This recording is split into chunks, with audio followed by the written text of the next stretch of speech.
Bum bum bum bum bum. Hello, hello. Good evening, or good. I mean, evening. It's kind of late, but hello.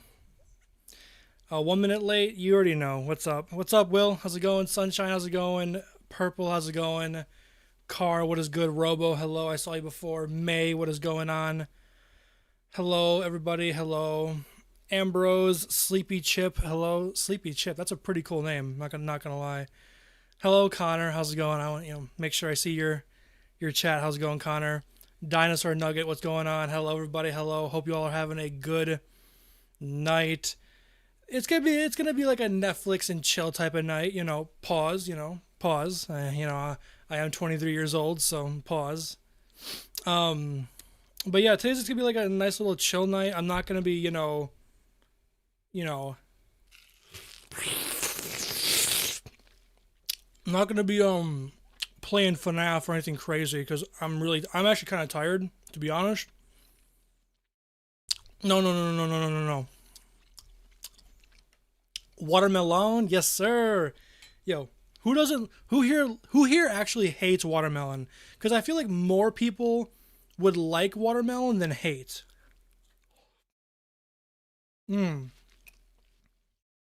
I love watermelon. I love watermelon. But your sister hates watermelon? What? No, no way your watermelon. No way your sister hates watermelon. How's it going, Elmo? What are we doing? Okay, so I was actually watching a video like earlier. It was a moral oral like retrospective type video, and I watched like the first 15 minutes of it and I thought it was pretty damn good. I thought it was pretty cool. So I actually wanted to watch it with you guys on stream. Um Pickle Master, what's going on? What's going on? The Pickle Master. So yeah, it's gonna be like a really chill. Another crunch, sure, sure. I gotta find like a really, like how some watermelon is hard and then some is soft. You gotta find like that perfect mixture. Let's see. Okay, I think this is a good one. All right, ready. This is for y'all.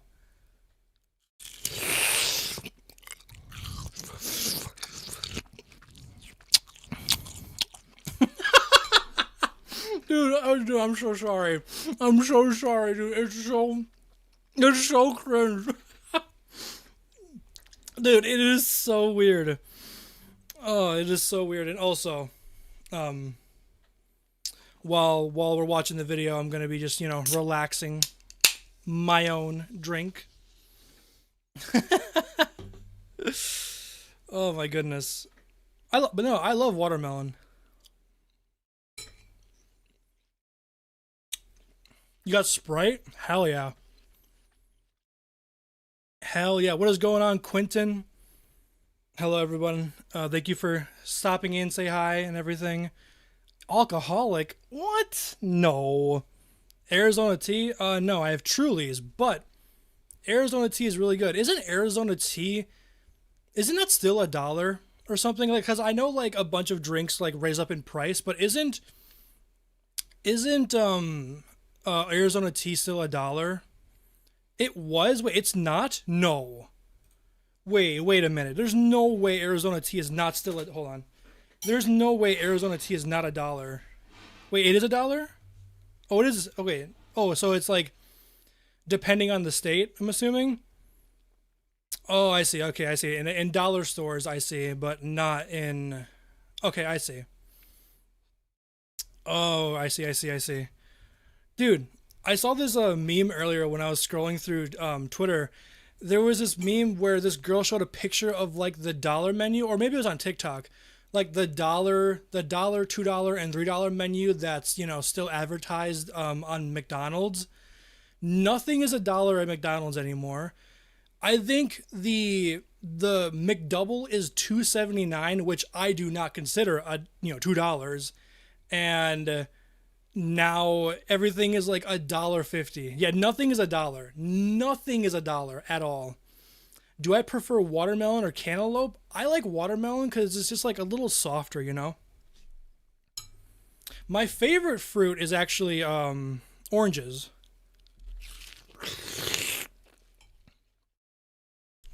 All right, Logan, have a good night. Have a good night, Logan. Don't worry, we got Pickle Master here to watch the stream for you. Make sure nothing goes crazy.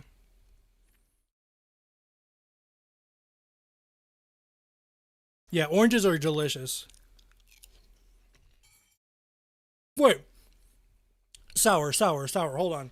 Also, sorry if we're taking too long to get into the reaction, but sorry, I'm trying to chew my I'm trying to chew my my watermelon. Sour. How are you allergic to oranges? How is that possible? Wait, what? No, you have to be lying. Is it possible?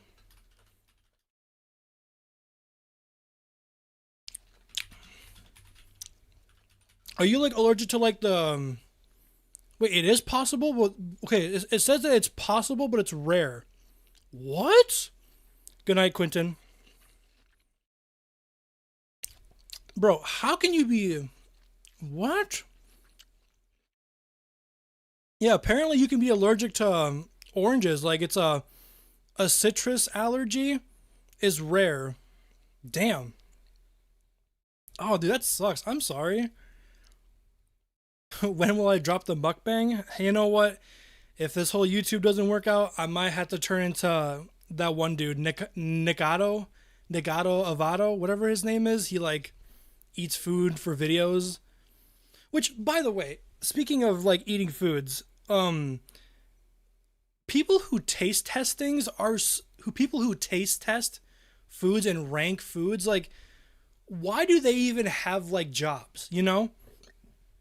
Cuz isn't food like subjective? Like isn't taste subjective? So like how can you say if something is bad or good, you know? What's my favorite games right now? Jesus, I don't know. Like maybe Rocket League, but like really there is no game that I genuinely enjoy playing. I'll be I'll be honest. Gaming, okay, tell me if I'm wrong, but I feel like a lot of you are going to agree. Gaming isn't fun. I feel like even if you're like and that's not just like a boomer talking. I feel like if you're even if you're young, I don't feel like there's any games that are fun right now. You know? It's so boring. Like there's nothing fun at all. I love Sister Location. I don't know about that, McKinley. By the way, McKinley, that remember that song that you found for me for that from that one FNAF video? Dude, that's already like my top 5 most played song of the month on Spotify. And it's not even fully halfway. It's not even the full month has gone by. Christian, what is going on? Hello, Christian. Hello. Hello, hello.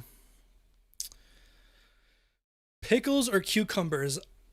Funny you bring that up. When I was younger, one of my least favorite like foods period was pickles and olives.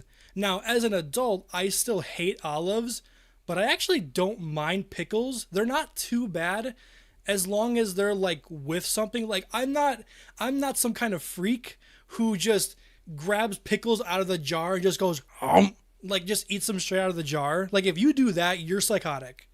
And I'm just being honest. I'm just being honest. You're psychotic if you just pull pickles out of the jar and eat it. You do, Lily?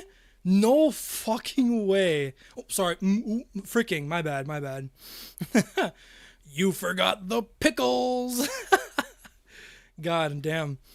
Um, Banana cream pie here? Frick no. I hate banana cream pie.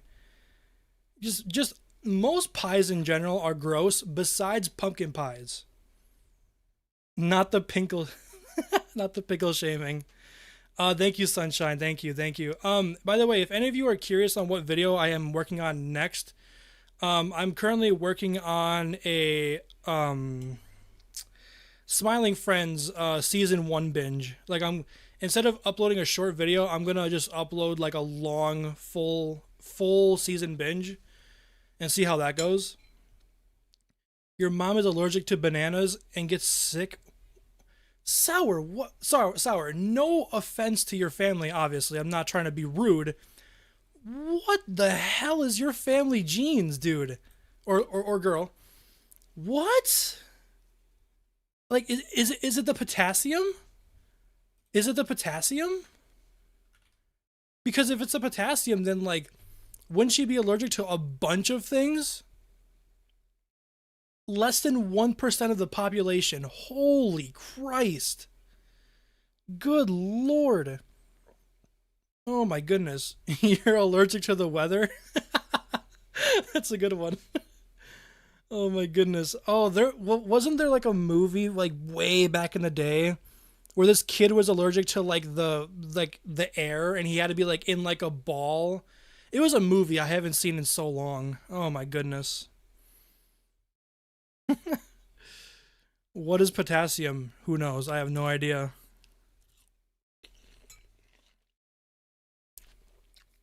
I actually don't even know. I don't even I don't even know what my allergies are off the top of my head. I know I'm allergic to like a certain brand of soap, and that's it. That's all I know. Can I have a shrine, Christian? What are you talking about? What? You're gonna go to sleep because of my ASMR? Oh yes. No, it's not Dove. It's like a very niche bar of soap brand. It's nothing like popular. Actually, random question, super random question, and I know we're taking forever getting into the actual reaction of the video. Who here washes their body with body like I guess you would call body soap gel, or do you use a bar of soap? Stop yapping and play Fortnite. Dude, I tried playing Fortnite like 2 nights ago. I'll wait until the next season. Body wash bar soap. Okay, I used to okay, Jaden, J underscore Den. I used to use body wash for the majority, if not all, of my youth and my life. But then I started using bars of soap. In my opinion, you feel way like you get that you get more of that squeaky clean with a bar of soap. That's just me. I like using bars of soap. 15 in one soap. Also, now that we're talking about soaps and shit, why do women why do their like soap fragrance why do women's like soap fragrance and like their body spray and whatever, why is it labeled like lavender, like actual scents like strawberry, cherry, like, and then all the men's is like sport, bear, octopus. Like what? Like why do men get the short end of the stick? And no, that is not a innuendo. No, like what?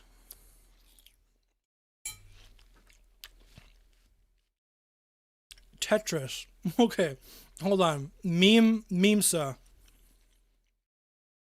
How old are you? Because I don't know a single person who genuinely plays Tetris on their off time. You have to be 50 or 40, maybe late 30s. 17. Well, shit. Well, shit. Pickle, I really don't want to play Fortnite at this point tonight. Like, I'll maybe do a Fortnite stream when the new season comes out just to try it for, I mean, I don't know. Your old teacher would play Tetris in front of class. Oh my god, dude, you're reminding me of my high school days. I remember I had a teacher, I think it was in social studies or history. He would do nothing. Like, he would give us the assignment at the beginning of class, tells us, like, he would tell us like chapter 20 through 25, and then give us a paper like in the first 10 minutes of class, and then he would sit aside playing solitaire the entire time.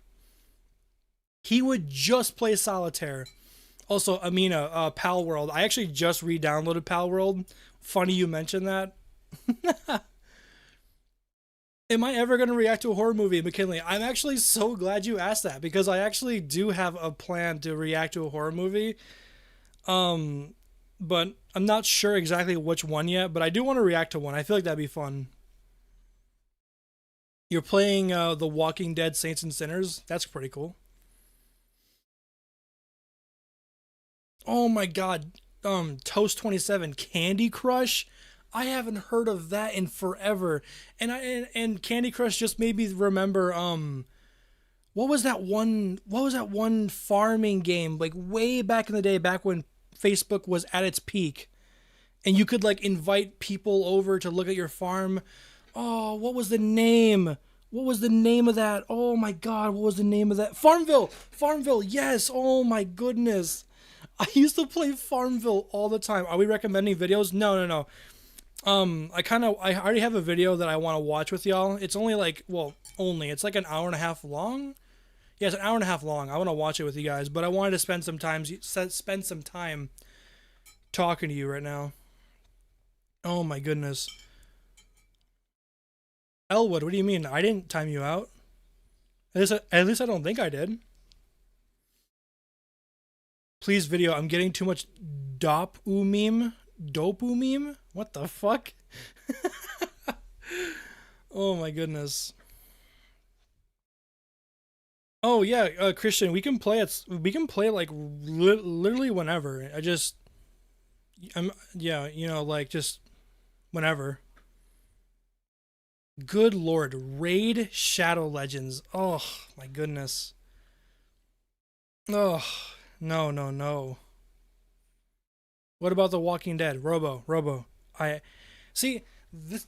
This is something, and by the way, I'm not yelling at you, Robo. This is something that I'm trying to get better with every stream I do. Is I want to have a plan before I stream, because I feel like a lot of people when they try to stream, they never have a plan, you know.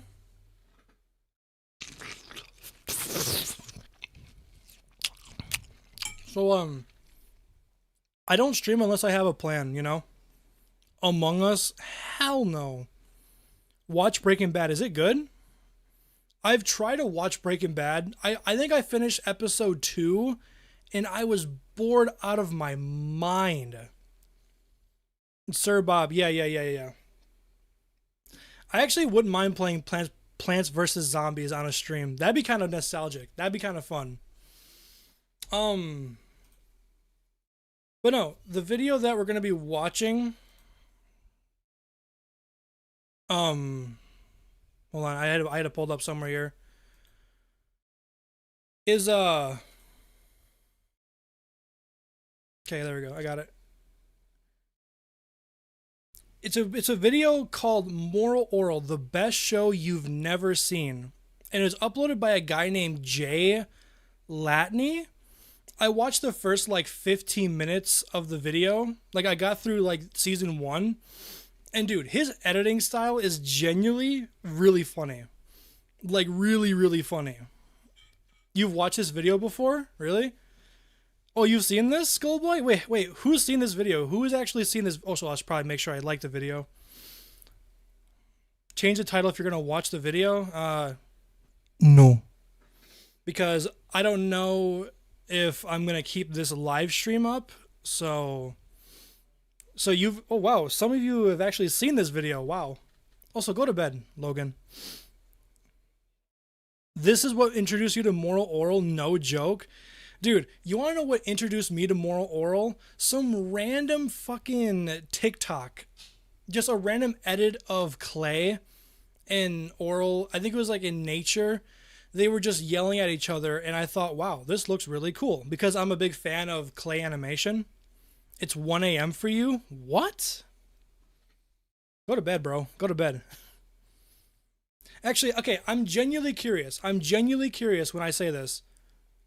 Who here was introduced to Moral Oral because of my shorts or my videos or just me in general? Like, did I introduce any of you to Moral Oral? Wow, holy Christ, really? Really? Wow. I thought, not gonna lie, I thought Orel, like, I thought everyone that watched my Orel videos already knew about Orel, honestly. Wow, really? Holy.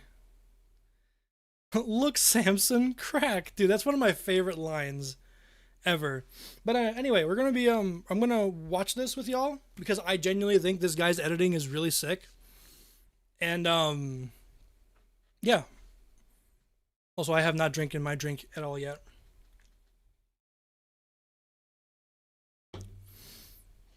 Also, I'm not wearing my glasses.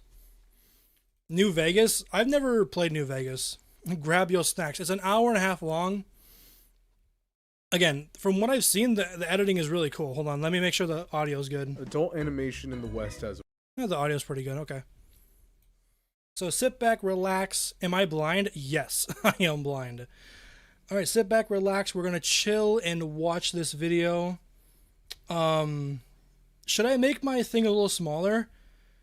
Here, I'm gonna make it. I'm gonna use this one just so it's a little easier to see the video. All right, let's go. Adult animation in the West has a problem. In its mission to prove that animation doesn't only have value when it's aimed at kids, or when a greedy, evil rat corporation has its name on it, adult animation has been in a sort of stasis, where the execs enforce the use of strict formulas to copy whatever is popular, and overuse shock value in the place of actual content. Like, hey, we're not like those dumb baby cartoons. We have sex. And yeah, I understand it's like a baby criticism of an ecosystem with a much deeper... Also, a bunch of like the newer like adult animations all have the same like animation style.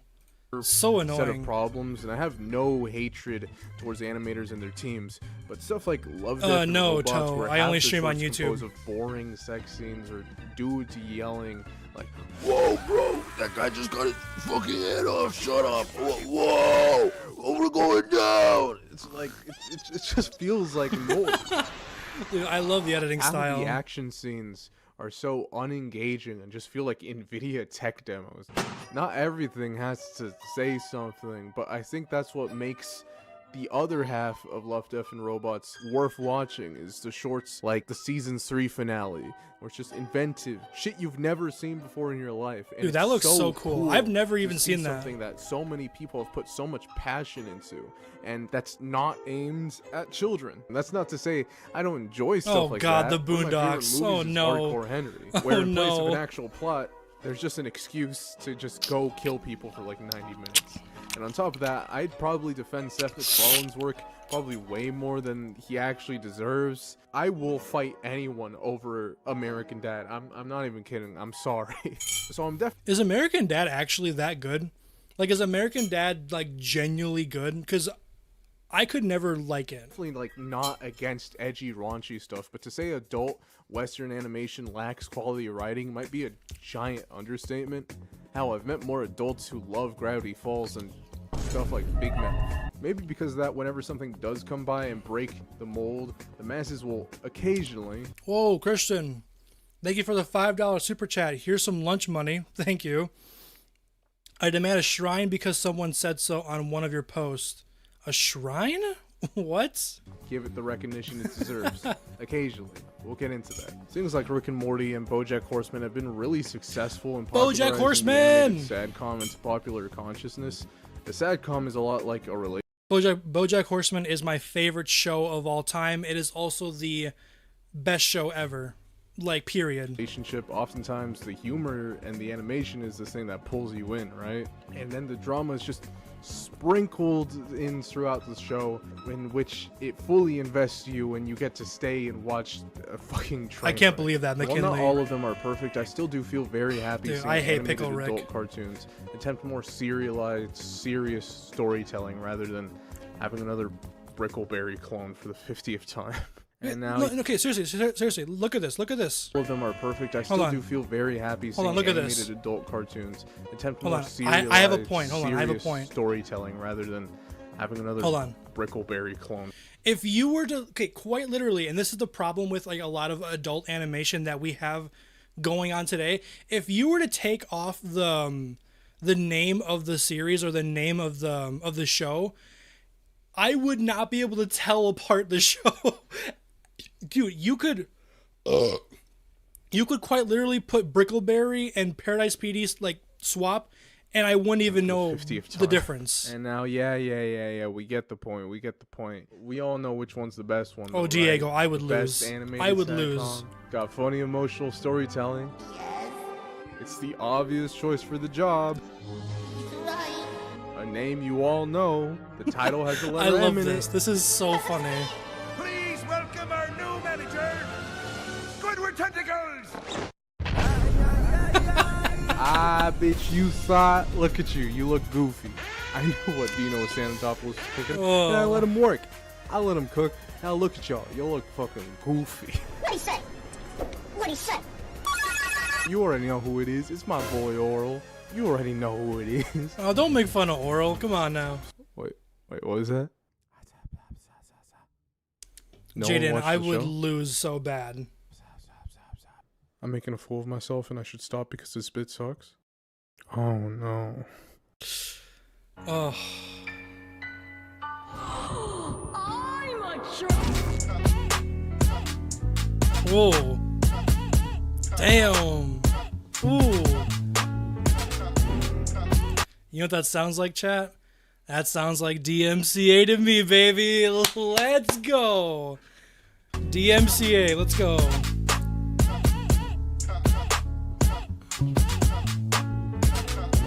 Ooh. Moral Orel is a criminally underrated show about a young Christian Yes, boy it named is. Orel Pumpington living in a fictional U.S. city of Morrilton. A deeply evangelical town reminiscent of many of those Southern or Bible Belt WASP states, WASP standing for White Anglo-Saxon Protestant. And just like the What? other 50 states, it's deeply bigoted, deeply religious, and deeply hypocritical.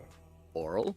We learned that the solar system is made up of 10% gas, 20% sin, and 70% heaven-flavored afterlife. Very good. Any questions on that? But Reverend Putty, Yes, Tommy?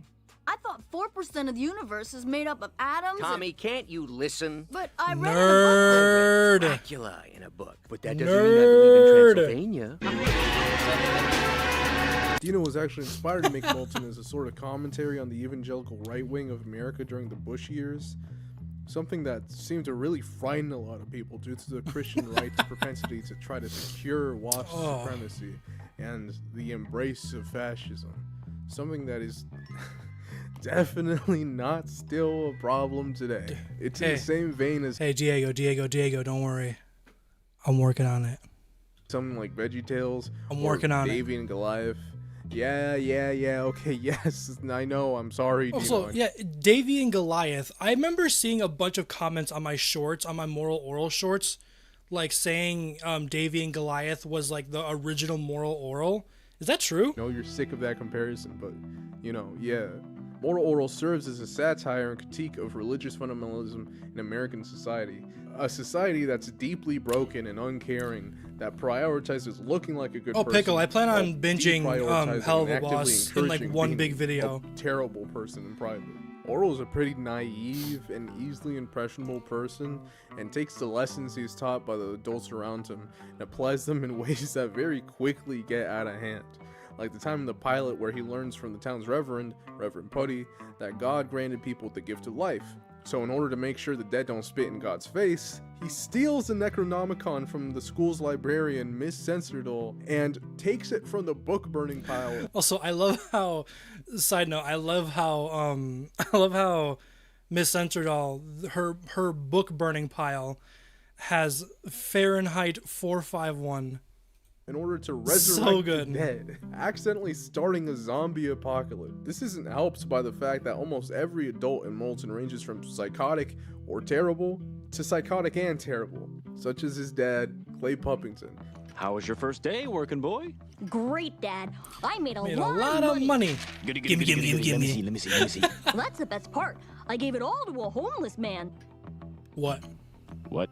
A massive alcoholic boomer who hates his job, hates What? his wife, and he hates everyone around him. Clay serves as one of the main guides in Orel's life, and he spanks him and teaches him a lesson after every episode, often being an even worse lesson than what Orel originally bastardized. Like in Robo. the same pilot episode, instead of telling Orel not to summon the zombie apocalypse, he punishes Orel for not giving any of the zombies clothes, exposing their nasty, yucky, Ew. bodies. Help! My Uncle Dan is streaking! God rest his soul! Don't look, son. They're not decent. Burn their privates off! Gosh, you sure are right, Dad. I love Clay's like constant like doesn't give a flying F face all the Well, I time. suppose that's why they call me Dad, and not Mom. Also, what a joke. After this, What a Orel joke. and his mom, Blaberta Puppington, knit clothes to hand out to the zombies, and yup, we're all good here, man. What the fuck? Orel overcorrects and misinterprets a lesson, and Clay is there to reel him back into reinforcing Wasp values and Wasp's goals by spanking Orel with his belt. That's my boy. Let's eat. This happens every episode. A cute little extra thing that Orel does in the credits is that at the end of almost every yeah. episode, he makes his own little low-budget stop-motion video with his toys in his room, and it's one of the cutest fucking things I've ever seen. It is. It is. Like, it reminds me. And I love how all of that comes back later on in I think season 2, when he like, if you guys have watched the show, he sets up an entire like film for everyone to watch. Oh, it's so good. So being a little good. kid and making YouTube videos with my plushies. And SML? my toys. Oh, I had no. a concept for a Mario plushie video because those were like huge at the time, and I was gonna call it like some stupid shit like Mario XL. I didn't know what that meant. I just thought it sounded cool. And then like my cousin walked in and just started fucking clowning me because like why the fuck did I call it Mario Extra Large? Now me, I grew up a little Catholic Mexican. I love the boy. music that he uses. Like, I have all the certifications. Yes, I do, My McKinley, parents yes. Take me to church on Sunday.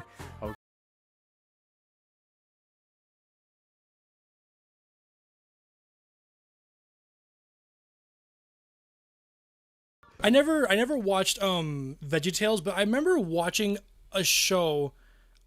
Maybe it was on Disney, like Disney Kids, but I remember like a spider, a really poor rendered spider and like bugs. I expect you can also That's all I recite remember. the entirety of his cheeseburger as well.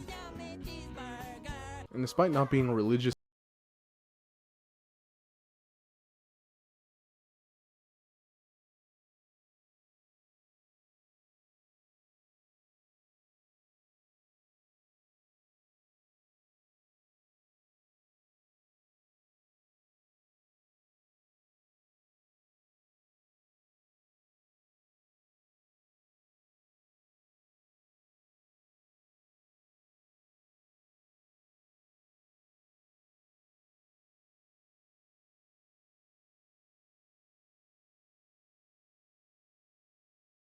Episode with him, Putty, and that big lady. That was so disgusting. man of the cloth, So extremely like disgusting in a very serious manner. Ugh. fucking horny. Like People say, but Reverend, you're not allowed to be with women anyway. What's the diff? No, I say. I'm not a Catholic priest. I'm Protestant. I play the field like anyone else, but it's hard. Women like renegades. What am I gonna do? Reinvent myself? It's too late. Biker. Oh yeah, Florence. Yeah. My bad.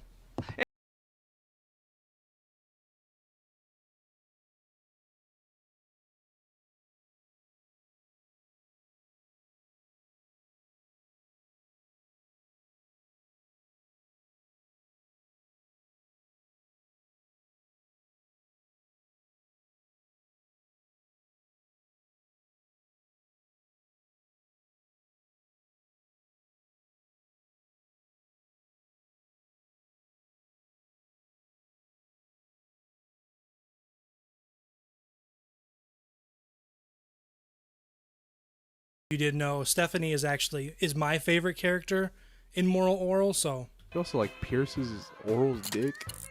Oh yeah, Which, that was weird. That means it worked. That was so weird. Listen, it's a long story.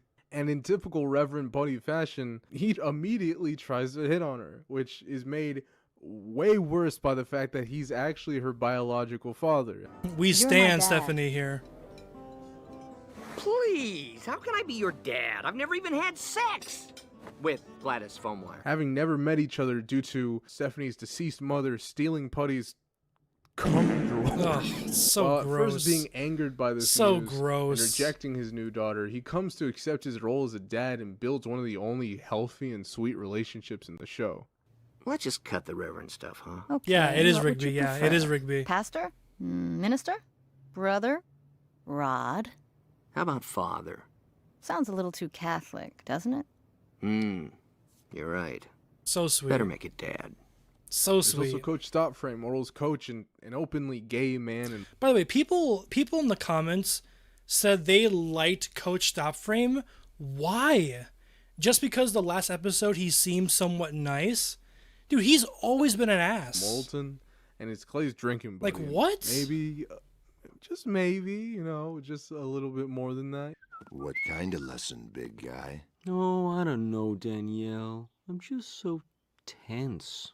Oh, come to Papa. Hush, little lammy bear, close your furry I do like his lips. voice. Well, his importance to His the show voice is isn't very fully revealed till relaxing. Later, he is a really vital character in the family's conflict, as he bears a striking resemblance to Orel's brother, Shapey. There's also other minor characters like Nurse Bendy, the school's nurse, and kind of an airhead. She's kind of treated like a sex object by most people, including Principal Fakey, who's Orel's principal, who he is having an affair with. The sandwich is dry. Don't There's watch, Miss chat. Don't Censored, watch. a Don't religious watch. matriarch obsessed with control. Over 18. book Over burning, and 18. strangely, eggs. Keep that in mind. It's Oh my god. Dude. Oh no, dude. That. I remember editing my short for this episode. I damn near puked 3 times rewatching surprise too. that scene of her My partner would kill sucking me if the I egg didn't yolk. mention their favorite character. You got it. Joe. So Not much gross. going on with Joe right now. He's just kind of a shithead. Now, Moral Orel is the brainchild of my man, Dino Stanatopoulos, along with Scott Adsit, the voice. I would kill to be able to do an interview with Dino and Scott. Voice of Clay. And let me just gush about this man. Oh, Dino I would real quick, love to 'cause be this able to do man an is interview with them. incredible. Having written and acted in various shows such as like Community, which shout out Community. No, don't. Please don't. Yeah, big deal. Order some ketchup. That doesn't make sense. You don't order ketchup. It's a condiment. Troy, hey, knock it off, Troy. Dino Stanatopoulos wanted to make It's a so stop-motion random. drama comedy It's so based random. on shows like Leave It to Beaver and his commentary on American wasp culture. And despite season 1 and 2 structure being much more episodic and leaning into comedy, from the very beginning there are moments where the cracks begin to reveal themselves. The plan was always to take these cartoonish, one-dimensional characters and as the series progressed unravel their lives and the effects of living in a very broken, uncaring society. One that pushes out caring, loving people for being abnormal while upholding the authority of corrupt and harmful institutions and people. Take this as like a content warning, but this show tackles a lot of serious topics. So if you're uncomfortable with this, maybe steer clear from this show. Most of you obviously have watched, the show either from me or by yourself. But yes, this show tackles some very, very serious subjects. The show tackles topics like religious fundamentalism, alcoholism, parental abuse, objectification, rape, bigotry, sexuality, and don't get me wrong, the show is incredibly fucking funny. It can also be super emotionally impactful, especially if you've ever experienced anything similar. An example is the relationship between This Clay scene and right Bluebird. here, hold on. Throughout the series, we've kind of just looked at Clay and Bluebird's Does he play it? relationship as humorously passive. They seem to not really acknowledge. Okay, I don't know if he's gonna play it, but that scene right there where Clay and Bilberta are arguing, I think that happened in episode 2 or 3. Once that scene happened and I saw it, I instantly got hooked. I got hooked because I knew the show was going somewhere. Each other's presence. I For the knew most it was part, going to be we something don't different. Spend a lot of time with Blueberta, but each time Clay talks about her, he always talks about her like any of those old boomer comics would. So you kind of just assume he's the prototypical grill-pilled boomer. The type of guy to post disgusting, insane boomer comics about how much he hates his they wife. do. In between Minions posts about loving God. He had a Facebook, he would definitely have one of these. Like, if you know, you know, you know. Despite Clay being homophobic, sexist, married to a woman, and having a kid, he is also gay. But being a deeply religious man, he is also just suppressing the fuck out of any of his actual emotions. Yeah. Multiple bottles of booze. I think that was Clay's biggest downfall, was him bottling up all of his emotions. Man fucking drinks. I don't think this man goes anywhere without a flask and a glass of bourbon. Clay has just very obviously resigned himself to being in a loveless marriage with no hope of escape. As season 1 goes on, we see their relationship get more openly hostile. In the episode titled Maturity, Orel tries to learn to be more mature, so he spies on the adults of Morrilton, all of which seem to be leading very miserable lives. And we see Clay Have a good night, and Roberta Elmo. having Have a good very night. loud argument. Oh, here it over is. Shape. Here it is. Why would I be on the side of a self-destructive alcoholic? Notice Shapey doesn't really resemble anyone in the family, so of course Clay suspects something's up, you know? While this fight ends with a joke and you're probably supposed to take it as humorous, it culminates in a much larger and serious fight that they have in the finale. In the season 1 finale, The Best Christmas Ever, Clay and Blueberta have a divorce on Christmas. Yeah. Wow. Oh my God! Wow! And it's played completely straight. It's actually very fucking sad. Very sad. I remember watching that episode for the first time. I was jaw dropped. Clay suspects that Shapey isn't really his. They argue about it, they scream at each other, and Clay leaves the house. Oh, he doesn't even look anything like me. Who's been inside you? You are disgusting. I want a divorce. Fine. I'm gone. Live it up, baby! Orel only. And I love, in that scene, by the way, I love that, because normally in the show, the camera is a still camera when people are talking. In that specific scene, the camera not only zoomed in, but it's also shaking the entire time, giving it more of a dramatic feel. Oh. Only overhears Mwah. bits and pieces of the conversation, Beautiful. and through his childlike innocence comes Have a to good believe night. that what his dad meant by Shapey not being his kid is that Shapey's actually the second Saber, coming. yeah, I know. So he Saber. takes Shapey around town doing his bidding before Blueberta stops them, and very coldly tells Orel that Shapey is not the son of God. He's not even Clay's son. Mom, guess what? Dad isn't Shapey's father. I know that, Orel. Then you figured it out. Are Shapey's the second son of God? I wish God was his father. It's so cold. Where's Dad? And no, that's not a joke. It's just not because it's winter, but He left home. We're splitting up. But it's Christmas. We can't spend it without him. oh, Then I suggest you go find your precious father and the two of you spend Christmas together. you just imagine how, guys, it's so messed up because not only does Blueberta just tell him that straight out, she leaves him there. Alone She on Christmas leaves with his him. father and mother gone, he makes one last plea to God. Oh, and this scene here was so heartbreaking. Boy, God, this sure didn't turn out to be the best Christmas ever. This But you scene right still here. have 2 minutes left. It and still hurts my I heart. have faith in you. It still hurts. Looking up in the sky Oh, and just praying.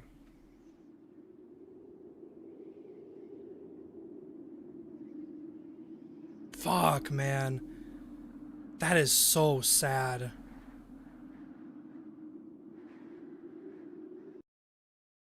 Oh, Holy shit, man.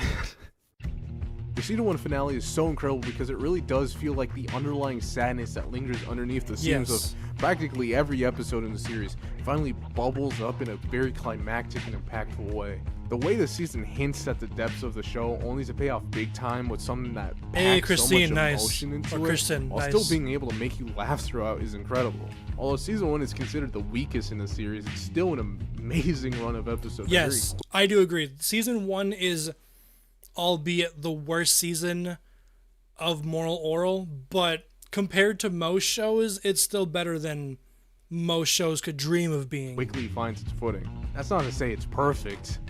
I honestly really don't like the episode God Chef. Ugh, so gross.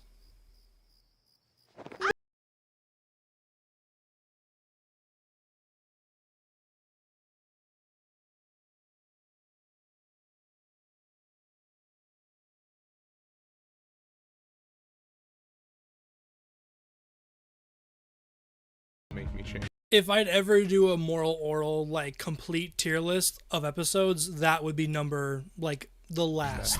Season 1 is an incredible start to an incredible series with an incredible season finale. One that would simply just not make any sense or be as emotionally impactful without the broader context of the rest of the season. Season 1 is necessary viewing in order to understand the finale of the season and why it matters. Yes. Anyways, Adult Swim decided to air the season finale of Moral Orel as the series premiere. Oops! Dude, by the way, I didn't even know that when I first watched the show. It wasn't until I was watching season 3 and someone commented on a video, like, by the way, if you didn't know, season 1 of Moral Orel, the last episode got aired first. Who thought that was a good idea? What? Oh my goodness, so dumb.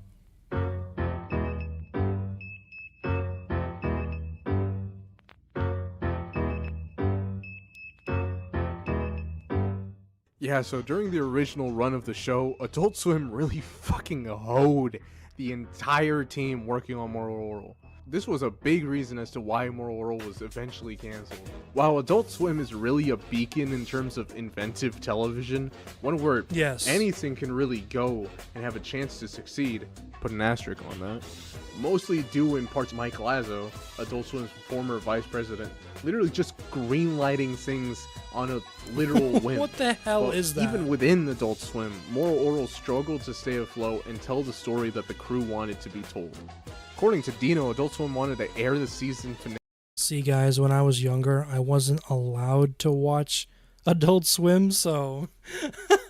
finale first because they thought it would be a really funny, cool prank to air the serious sad episode first and confuse everyone with this really cool prank. Opal? McKinley? I really what wanted is that? the shows to air in order, or else we'd be fucked. But by then, I was fucked anyway, so I agreed to just do it. I had an inkling that people were going to be confused and angered, and I don't think we ever got our footing after that.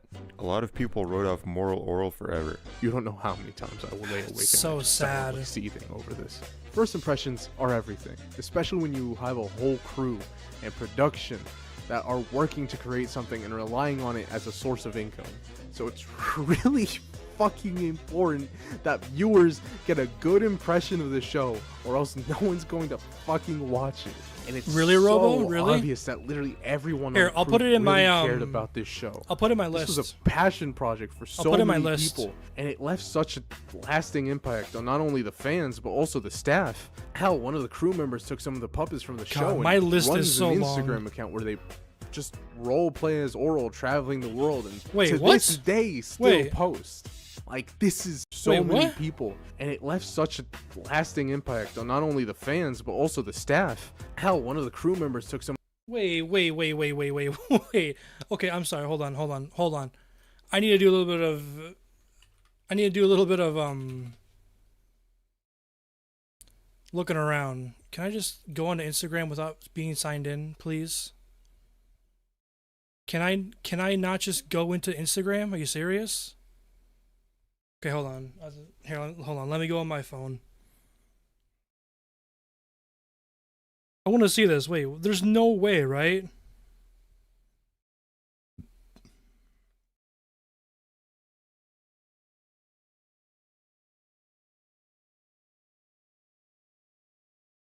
Okay, I don't actually see the account.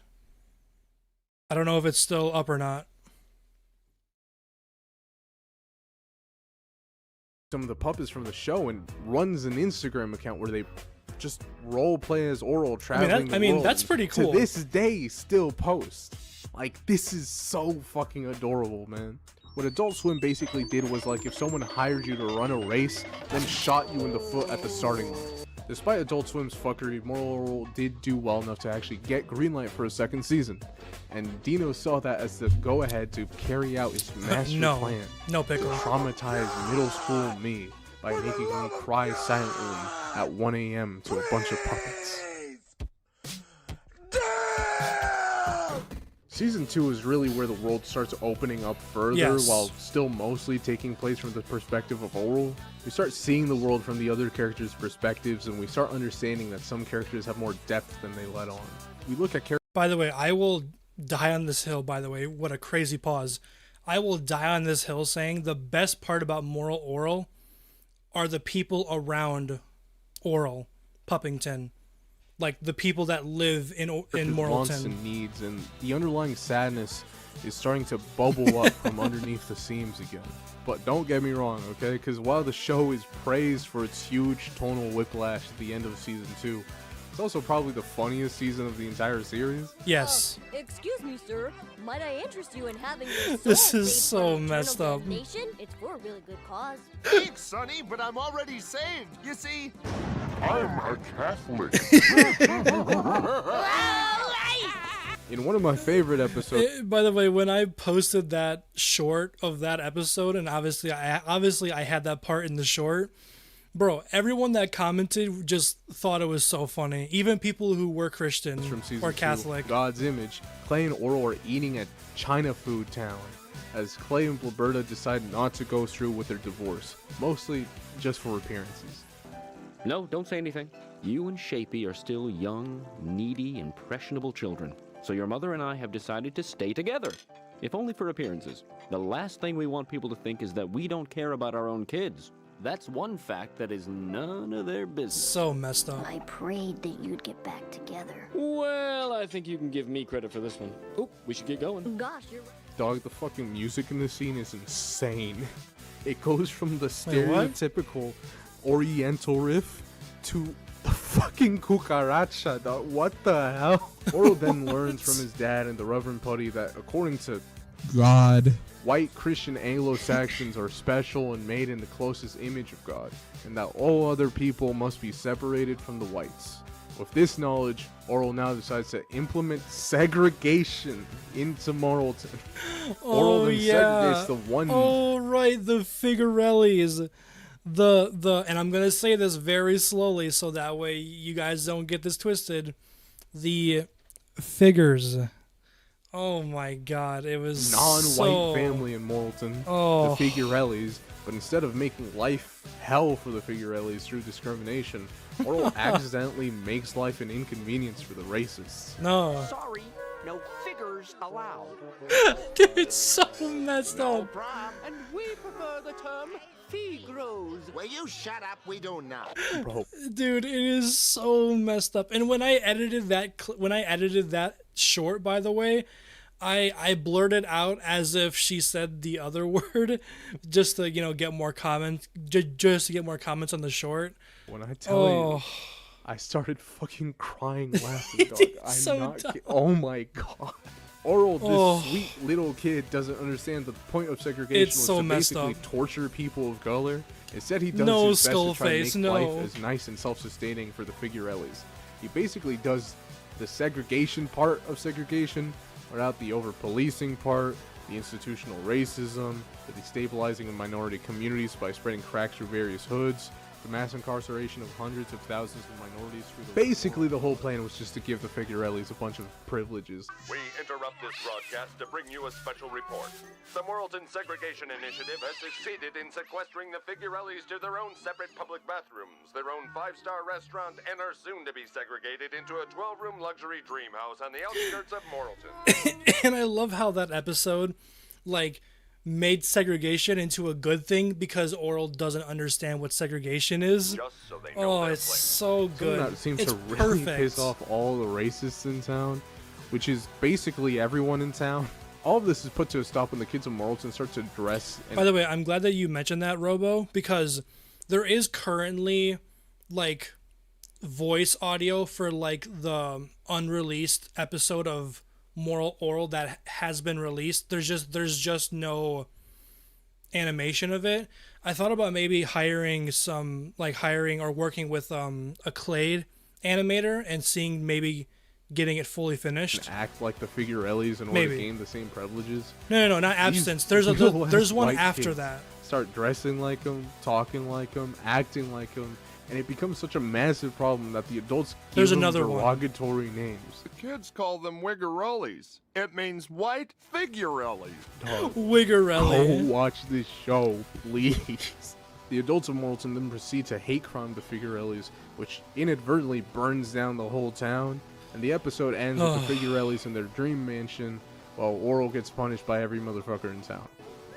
By the way, Skibbity, all I hear is Skibbity whenever I go on TikTok. I wanna take a bite of my frontal lobe. Fucking FNAF it. Hey, SpongeBob! You gotta try this, dude! We finally got enough people for a 7-mile spanking machine! Ouch! Ouch! Ouch! Ouch! Next! Was that the bite of 87? The season is filled with incredibly funny episodes just like that. Another great one is Geniuses, where they discover the missing link and brainwash him into becoming a spokesperson for creationism, an ideology that tries to argue against evolution and for the divine creation of man by God. They turn this fucker into Ben Shapiro, dog. The fuck? Okay, first of all, men are actually not useless because Benjamin Franklin actually created electricity. I hated that episode, by the way. That episode where they discover the missing link. It's so boring. Cheek has Orel throwing hands with the fucking anybody.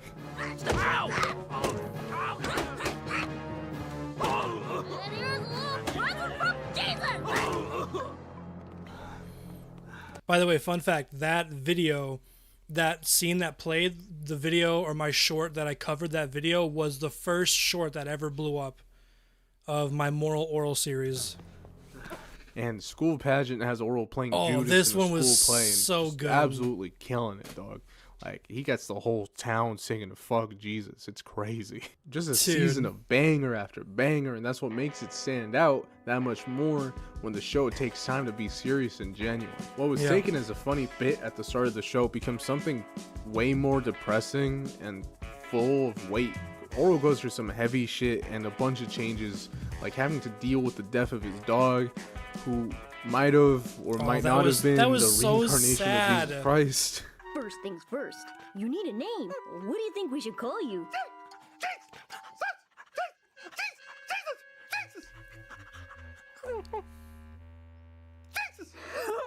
Orel is so oblivious. One of our Lord's lesser-known yet very important disciples. Not Bartholomew.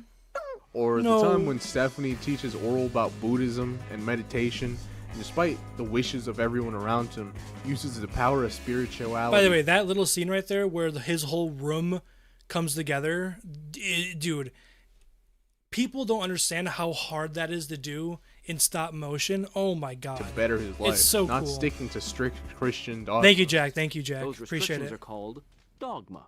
Dogma? Cute word, huh? Kind of makes you want to throw it a bone, doesn't it? Well, Orel.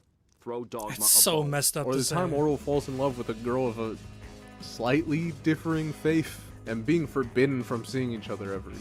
And as they move away, they accidentally take Shapey with them and leave their kid named Block, who's basically just Shapey's Echo Fighter. What makes this Romeo and Juliet situation funny is the fact that despite the adults each hating each other so deeply, they're literally the exact same. They look the same, they sound the same, and they even have the same interests.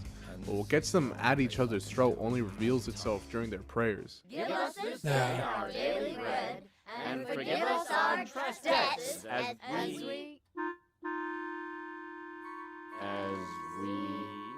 forgive Our Those who debtors. Debtors? Trespassers? What are you, nuts? By the way, when I first watched this episode, I didn't even realize until the people in the comments told me that the other family looks exactly like Orel's family. Like, I knew the girl version of Orel looked like Orel, but I didn't even know that the wife and husband looked exactly like Clay and Alberta. Know someone. It's something as meaningless and as artificial as one word that separates them, that drives two groups of people that would have otherwise had everything in common with each other away. And in the case of Orel and Christina and Shapey and Block, genuinely make each other happy, and they're all just driven away over an insignificant artificial boundary. Maybe it's because they are so similar to each other that the parents' self-hatred of themselves would manifest into hatred of their neighbors. Despite all this, the crew didn't need to change much to make the show seem somber. Orel's life has always been this way. All it took was for the show to not present it as a joke. And that's what I find so brilliant about Orel, is that from episode 1, the show has never changed anything. Like, in terms of what we see as a viewer, like, everything was always serious. It's just, it wasn't until the show took it seriously. And that's why I love it. Stuck so hard with those that have watched it is because it does something no other animated adult comedy had ever dared to do, is have a heart. Yeah, there are plenty of other moments in other shows that are very genuine and heartfelt, but I think Orel is one of the few animated shows I've ever seen that is so unashamed in what it is, so confident in its emotions and story that it doesn't need to undercut a serious moment with a snide, self-aware joke. It's the guy from Fortnite. Don't say that. Please don't say that. With Joss Whedon-esque Marvel, that just happened humor, you know? Hey, who wants to see a dead body? There are moments in the show that are so genuinely heartbreaking and emotional and are simply... Call me crazy, but Doey had it worse than Orel. I'm just gonna say it. Just left to Doey had it worse. Painfully. And the moment everyone agrees that the show finally sheds its skin and becomes something truly worthy of the title of masterpiece is the two-parter season 2 finale, Nature. Yeah. Nature starts where most episodes usually end. Inside Clay's study, having just finished punishing Orel for something we don't even get to see, and as they stand alone together in awkward silence, Clay breaks the silence by inviting Orel to a... Explain, James? You mean explain why I think Doey has it worse? At least Orel's parents spent a little bit of time with him, at least they gave him fake love, you know? Doey didn't get anything. Doey got nothing, ever. Father-son hunting trip. No, I'm not yapping. I'm not The yapping. Puppington tradition for generations, as it's tradition to pass down a special gun called Old Gunny to the firstborn son. But despite this, he doesn't give Orel Old Gunny. Here, why don't you try this one instead? And as Clay and Orel plan their trip, Orel tries bringing his lucky shirt and his first aid kit, but Clay throws away the first aid kit, and together they drive into the woods. Hey, Dad. We return to another wonderfully inspirational repeat of a... And something that almost immediately stands out about this episode is its understated tone. Yeah. There's something about this episode that just feels off, and there's a dread that just keeps on building. There's very few... As soon as the episode start, Nature, part 1, you could tell things were changing. Instantly. Few funny moments in the episode, and the tone starts feeling much more reminiscent of episodes like The Best Christmas Ever. On their hunting trip, Clay grows angrier Yeah, same and here, angrier Walls. with Orel, because Orel just doesn't find it in him to kill an animal. He's too sweet, and he's too caring. But Clay just keeps on getting more and more drunk, until he just takes Orel's gun and shoots the animals himself. Thank you, Gail. Thank you. Got her! Ha-ha! I win, and you lose. He then gets carried away and shoots someone's dog before leaving the scene Oh, and taking right. the dog I as forgot. food. Clay I then forgot. cooks and eats the dog. Oh, dude, that is so... I completely forgot that he ate the dog.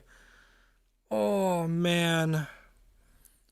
Oh, that's so Refuses gross. to give any to Orel as punishment for not killing an animal.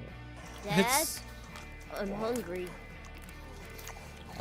This is all we got, son. Oh, and the dog's head was I don't know if you saw it. I don't know if you saw it or not, but shit, the dog's head was what on the I tree. killed and you didn't. You really want some of what you didn't kill? I don't know if that's fair. But if you're really hungry... Orel then contemplates for a moment. Clay in this episode, by the way, was such an ass. Like, obviously, like before this, he was always an ass, but he was like over the top, you know? Hunting for his own food before refusing to. He's scared of his dad, and for the first time in the show, drinking drops all pretenses of humor as they both are left alone to realize the full extent of Clay's self-hatred. Watch out, animals. Here we come. On second thought, maybe we should call it a day. I thought so. Well, I think you might be... Too drunk.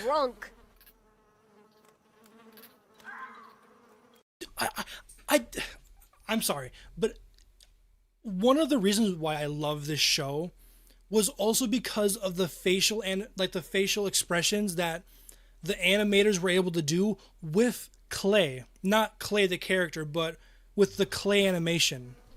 Oh, let me tell you something. Orel, so good. Drunk is nature. I'm not really comfortable hunting with you right now. You're not comfortable hunting with me? Have you ever tried hunting with you?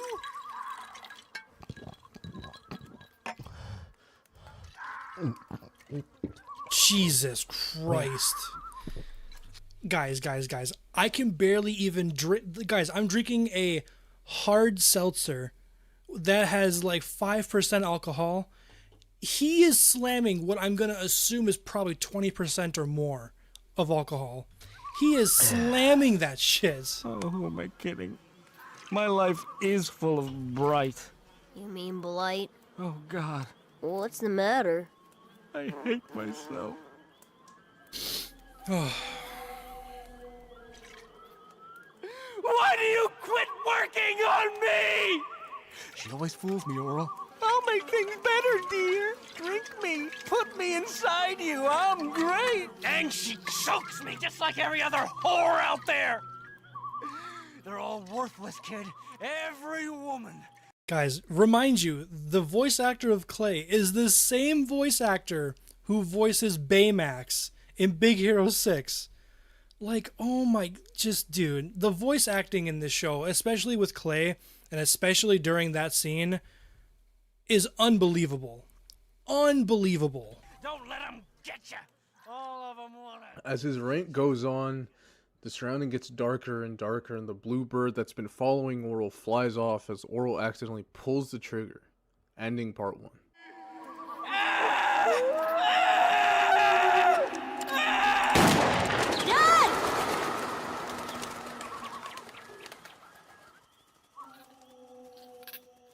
Oh, and that ending, God. The sound design. What's the matter?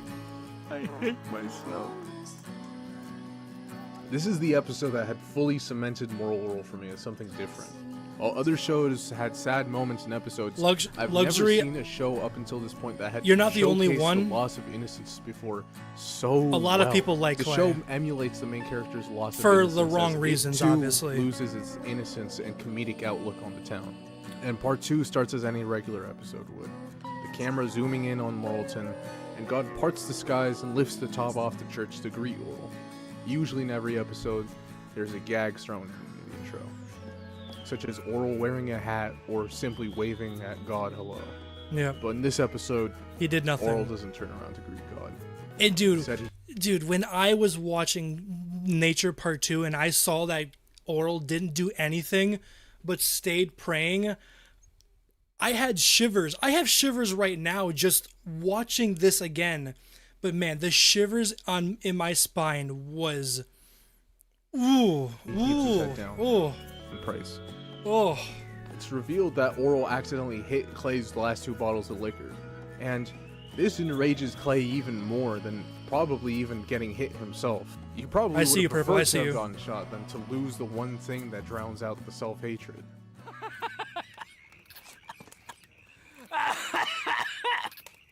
And right here is the best part of the show. Am I okay? Voice acting wise. You shoot one thing this whole trip? Count 'em, one thing. And it's 2 of my last bottles of liquor? Sorry, Dad, it was an accident. There are no accidents. You've done nothing but whine like a lady in a flowery sissy skirt and attractive high heels about my drinking since Man. we got here. It's because you become a bad person when you drink. Oh, dude, and when Orel clapped back at Clay and he said that, oh, my heart, dude. Oh, my heart. It hurt. It hurt watching that. Like, it felt really good. It felt good as a viewer seeing Orel stand up for himself. But man, in the moment, I wanted to cry. Even right now, I have like teary eyes, man. Like, Oh, I do I? Well, we'll see about that. and this right here is just geniusly crafted, as in a scene. Right here.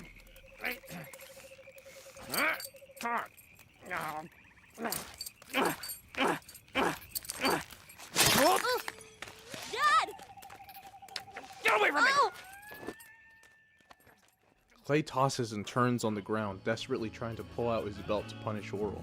Yeah. But he gives up, resorting to throwing a tantrum on the ground before regaining himself.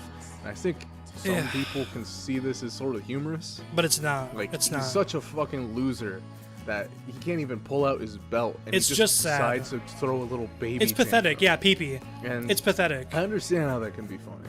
But on the other hand, I think this is incredibly depressing.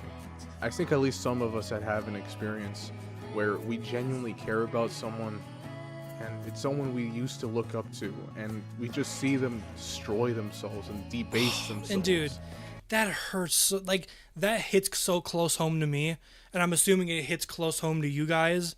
But like what he just said, like when you see someone who you've looked up to, either a family member or just a celebrity when you were younger, and you grow up and you see them like at like their lowest, it hurts.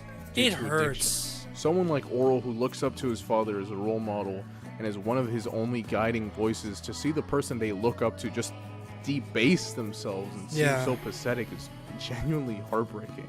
The way you look at a person changes forever, even if you patch Oh, that things food up looks and so move good. on. In the back Oh, of the head, that bacon. that memory will just live on, nagging at you, Oh. killing your perception of someone that used to mean so much to you. Okay. It's time you became a man. Where's my rifle? Where's my rifle? I don't think. There it is. Dad, watch out! Please, Orel, I know exactly what I'm doing. Yeah, Yes, you might yes, shoot it off by luxury. mistake. There aren't any I agree. mistakes either. No mistakes, no accidents, no flub ups, no boners. Don't butt me! Oh.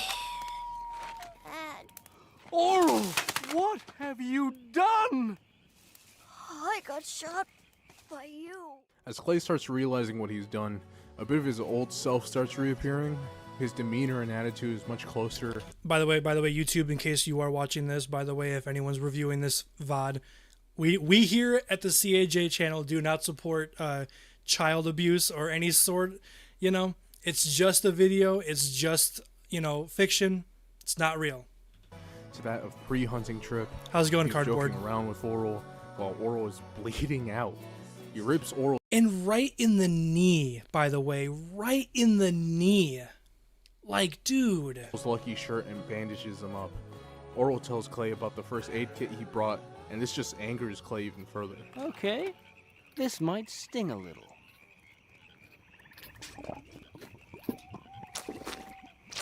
Oh, dude. I'm getting angry. I'm getting angry just looking at this, watching this. I hate you. Hate away, sister. Hate away. I want to say every bad word in the book. Dude, it's just... Oh, my... It's just like... It's just like my anger towards Clay after this scene. Oh. Oh. Clay passes out, and when the bear comes and threatens to kill Clay, Orel in self-defense shoots and kills the bear. Sorry, Mr. Bear, but my dad's a jerk. Orel, shut up. Hours pass. Orel's forced to sit there, bleeding out. Also, by the way, I do love that attention to detail, by the way, when it showed Orel shooting the gun. And, you know, you would think, like, wow, this kid who doesn't like shooting guns is very good at holding the gun and, like, minimizing the recoil. If you guys have never shot a gun before, it's very hard to control a gun, especially a 6-shooter. But then, obviously, in Season 3, we're shown Orel, like, get good with a gun, which is just genius writing, by the way. Genius writing. In pain, waiting for his dad So to just good. wake up again. And he does, only to go back to sleep. Once Clay wakes up, he notices Orel's shot leg, only to just refuse to accept any responsibility. He then sees the bear and tells Orel to make him proud by confirming that Orel's the one who shot the bear. Well, we should get you. Orel! He's dead. Shot? Yeah. Oh, Orel. Make me happy. Make me proud of you, son, and tell me that you shot that bear yourself. I'm so happy he didn't. I'm so happy. No, Dad. You killed it. Huh. I did? Okay, let's pack up and get you to Dr. Potter's wheel. He's perfect when it comes to keeping his mouth shut and just doing his job. This moment is Don't the give moment of Clay no the return. satisfaction. The show The satisfaction. through Orel rejects the idea of reinstating the status quo. This is not something that can just be reset like other episodes. Orel had something tainted inside of him, something that he somehow has managed to retain for the entire series. His innocence. Christian, I'm assuming if Orel would have said, I shot the bear, like if he would have told the truth, Clay would have been happy, and I don't think much would have changed in all honesty, but Clay didn't deserve to be happy, right? The episode then ends with Orel in his bed, his leg in a cast, and one last question. Mom? Oh, and this scene. Why did you marry Dad? Why? Well, men have to marry women. Otherwise, if men married men and women married women, we'd all give birth to nothing but fairy sexuals. But why did you marry Dad? Oh, well. Why not? Well, it's just that when he drinks, he changes. Oh, he doesn't change, Orel. That's just his true nature coming out. Oh my God! The writing in that scene is chef's kiss. Mwah. Perfect. Oh. Even though I do hate Blilberta after what I learned about her in Season 3. Nature. The blue bird sits outside his window, now surrounded by flies. Oh yeah, and I didn't even know when I watched the show for the first time that the bird had something to do with Orel's innocence or was reflective of Orel's innocence, which also, again, genius writing. Just, yeah. And also, Anne Lopez, yeah. Blilberta, in my opinion, is worse, if not just as bad as Clay. Blowberta. Nice, Liam. Nice. Very good, Marionette. Orel, you're next. What did you bring to show us? Oh, and this tell us scene. today? Whoa! This is a Smith & Wesson 600 series 32 caliber revolver. The Nature two-parter is one of my favorite season finales to literally anything ever. Yeah. These two same. episodes I agree. recontextualize literally fucking everything so far in the series, and serves as an abrupt transition. By the way, side note, this is about the video that we're watching. I need to get this guy's Spotify playlist because between what I would really just consider two great different music. eras. Instead of being a comedy with occasional sad episodes, it's now a full-on drama with the occasional joke.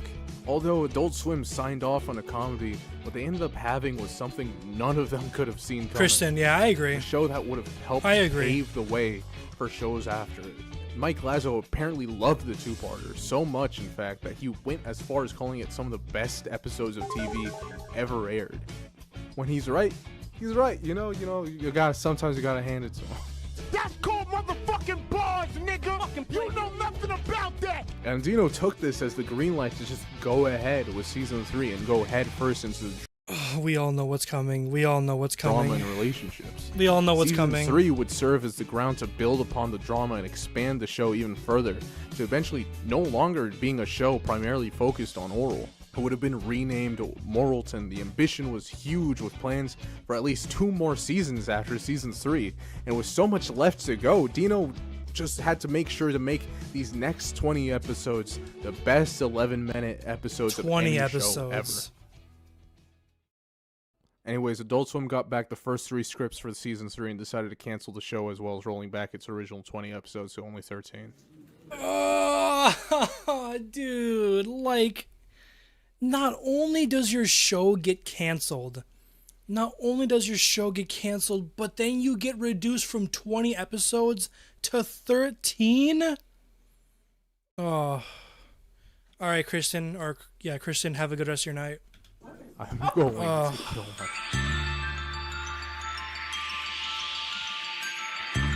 Hey, Gribson, thank you. I guess Dino must have misread the room, because apparently, despite loving the 2-parter, season 3 proved to be way too much for Adult Swim. Lazo wrote me after reading the episode Numb and said, "There's only one joke in the script." I wrote him back, tongue-in-cheek, and said, "Well, tell me where the joke is and I'll take it out." He said, "Well, I hope they get funnier." But guys, you guys don't understand the if I would somehow be able to pull strings and use whatever clout I have to be able to interview Dino, the creator of Moral Orel, you guys don't understand. It would be the greatest interview of all time. It would be an interview full of questions. But then I delivered a rough cut of Alone and then delivered him a follow-up script called Beer. He read it and said, "That's it. I gotta pull the plug." The season was rolled back, and now with the crew aware that this will be their last season, they sought to pick up the pieces and try to finish the series as best as possible. I get mad, and I still do occasionally get angry about this, but it's just, I'm just now filled with more overwhelming seriously, sadness PP? than anything. Seriously? It's sad, a show so ahead of its time that Adult Swim seemed almost scared to just let it mature. And I do think that's which is crazy to say, by the way. Adult Swim being scared of a show is insane to think about. What happened? Adult Swim had never had a show like Moral Orel. There'd never been a show like Moral Orel. It was too serious, too emotional, too out there for even Adult Swim to bear. And while in retrospect, it seems like one of their worst decisions they've ever made. And granted, It is. It's Yeah. easy to tell from the start that Adult Swim was worried that the show wouldn't even make it past even the pilot. And now you have shows like Big Mouth getting what? Their 8th season, 7th season, some crazy shit like that. Big Mouth, that show. Like, man. And it's like, I would love for Moral Orel to come back, but I know it would be tainted. It would be ruined. If it was airing on any other network, there's a pretty high chance it wouldn't have.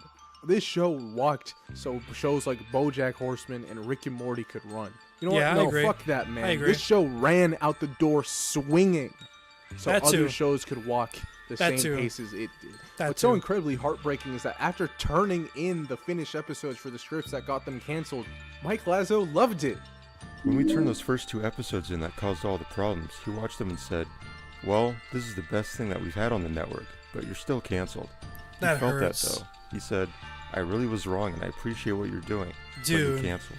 Imagine the person that cancels your show gets back to you and says, by the way, what you sent me is the greatest thing I've ever seen, or the greatest thing we've ever had on our network, but you're still canceled. Like, dog, if this happened, that is a kick in the balls. I would. Oh God. Oh, my Diego. gosh, that's unbelievable. I tell you what, I might would. Diego, I already have a movie in line. Don't worry. I might kill myself if somebody made that on me.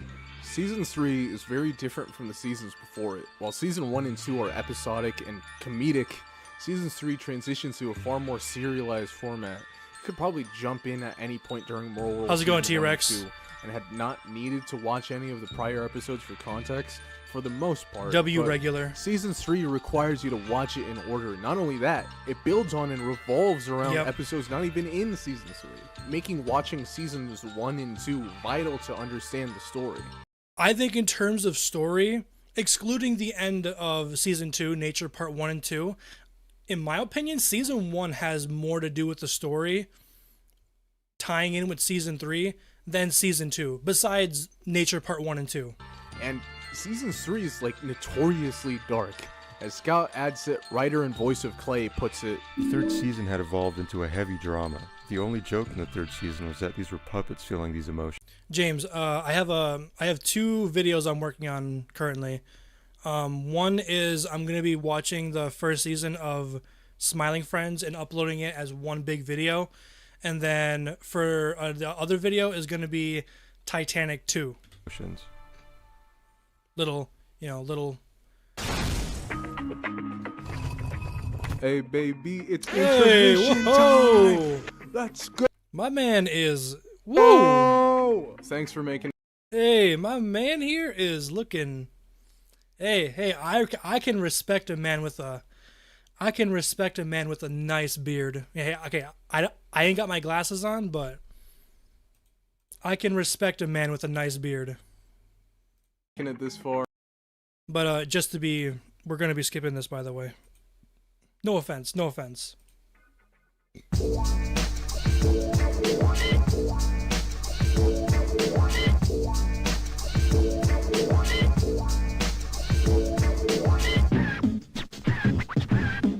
two-parter nature is pretty much necessary viewing. Yo, for Season Jacob! 3, as the vast majority of the episodes Jacob! this season basically take place chronologically during the events of nature or before. And during these time skips are used to explain a lot of missing details from the two-parter, such as Grounded and Innocence, where we learn why Orel was being punished in the start of nature. We see also CeeAyeJay, the have a good punishment night. he receives afterwards for being banned from the church. And I just gotta bring this up right now, but holy shit, Season 3 looks amazing. Yes. As the series progresses, Yes. the show just got better and better in terms of everything, but especially the visuals. The camera movement is so dynamic in these scenes, and it's just done so well, and the movement of the characters is so detailed and smooth. They're able to express... The sound design in Season 3 is what really caught my attention. I think the sound design in Season 3 is leagues better than Season 1 and 2. Even the most subtle of emotions, just within the movement of the character's arms. Have a good night, and face, Memesa. the Have a sort good of night. bewildered frustration and Everyone in chat real quick. Tell Meme good luck on his exams tomorrow. Everyone tell Memes good luck. rage inside of Clay as he struggles to keep it together and find something to say. Good luck, Meme. Amazingly pulled off, and just this facial expression and finger waving, and these sets and colors in the episode Grounded are incredible, being genuinely eerie as Orel that starts to scene, lose his grip yeah. on reality. Season 3 in every aspect is really just an incredible step up, especially in the drama department. The show just keeps revealing more and more backstory that completely changes the way you look at people or the events of prior seasons. One such episode is the Season 3 premiere, Numb, one of my favorite episodes of literally anything ever. Yes. The episode opens... Numb is my second favorite Moral Orel episode, and my favorite episode 1 to a season ever. As we zoom into Orel's house and see Clay and Blaberta sleeping in two different beds. Blaberta's pillow is clean while Clay's is covered in stains. A comment on the upload of the episode on YouTube points out that it could be tear stains from all the times Clay had cried himself to sleep. Yeah, I think so. That or it could just be piss. Took it off Dad's bed. Oh, good. I think it's a.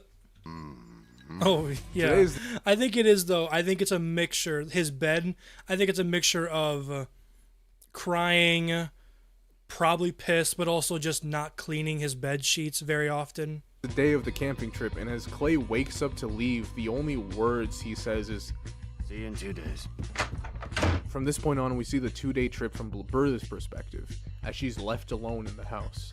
The first thing she does when she's alone is masturbate, but she clearly feels little to no enjoyment. Yeah, I bet a lot of you guys have seen this exact face, huh, you fucking losers.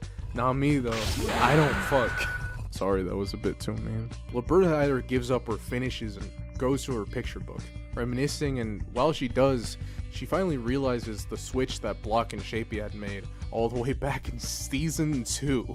She contacts Block's mother to come exchange Block for Shapey, but she ends up taking both home. From this point on, she tries to rekindle an old affair she had with Coach Stopframe, the biological father of Shapey. During their conversation, she learns that Stopframe had only been using Bertha to get closer to Clay, having no real interest in her. Bertha then tries to find comfort and company in Reverend Putty. I need you. I Oh, this scene. Oh, well, Oh, no. Meet me at the church repressional. No, I want to be with you. I want your mind, your body. Oh, I want to get boy. close to you. Oh, In any way, touch you.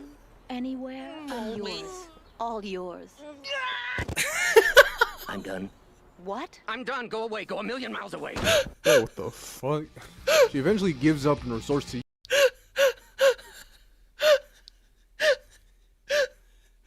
Oh my god, dude, that scene is so funny. And whenever I watch that scene, I just imagine it's Rigby. using a jackhammer to mutilate herself, just to feel anything. Oh. And when she goes to the hospital, we learn that Dr. Potter's wheel Dr. Potter's Wheel, by the way, is my least favorite character in anything ever. I hate him. sexually attracted to gore and mutilation.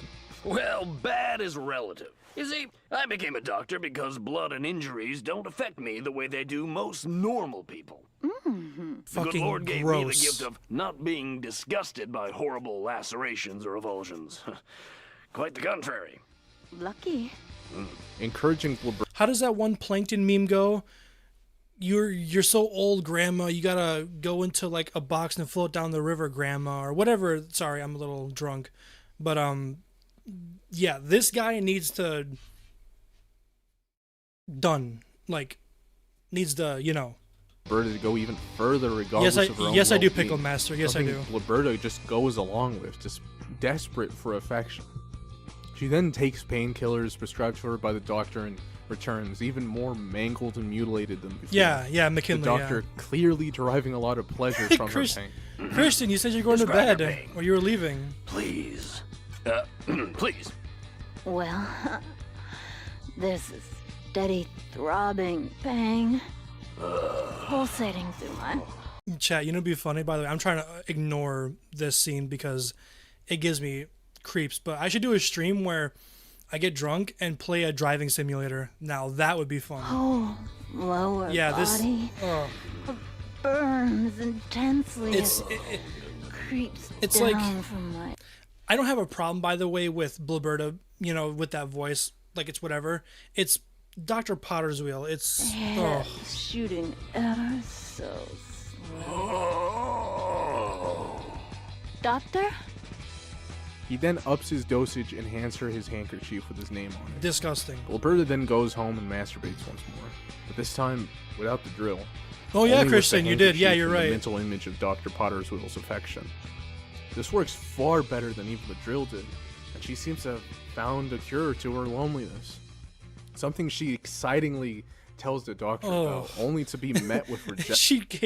she gave her kids that the jackhammer, which if you guys know what she used it for, you know. Action. Don't understand.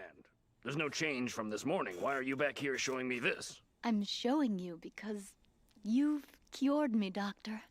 Oh, I don't need to use that horrible apparatus anymore. really? Then what do you use? You.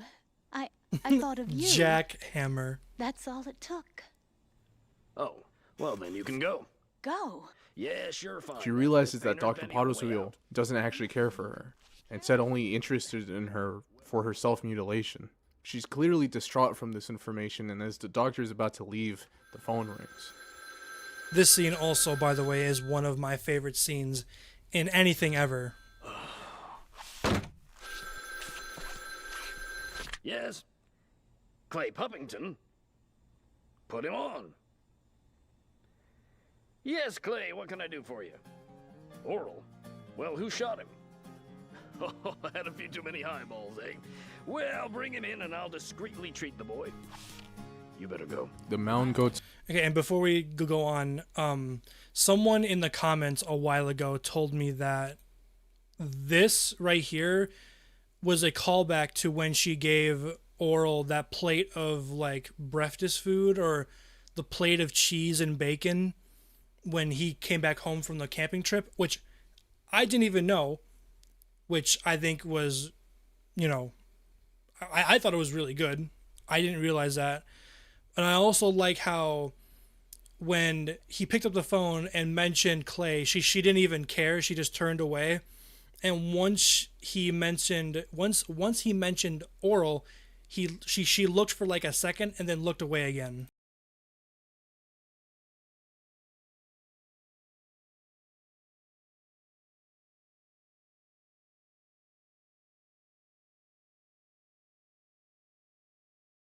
Nature.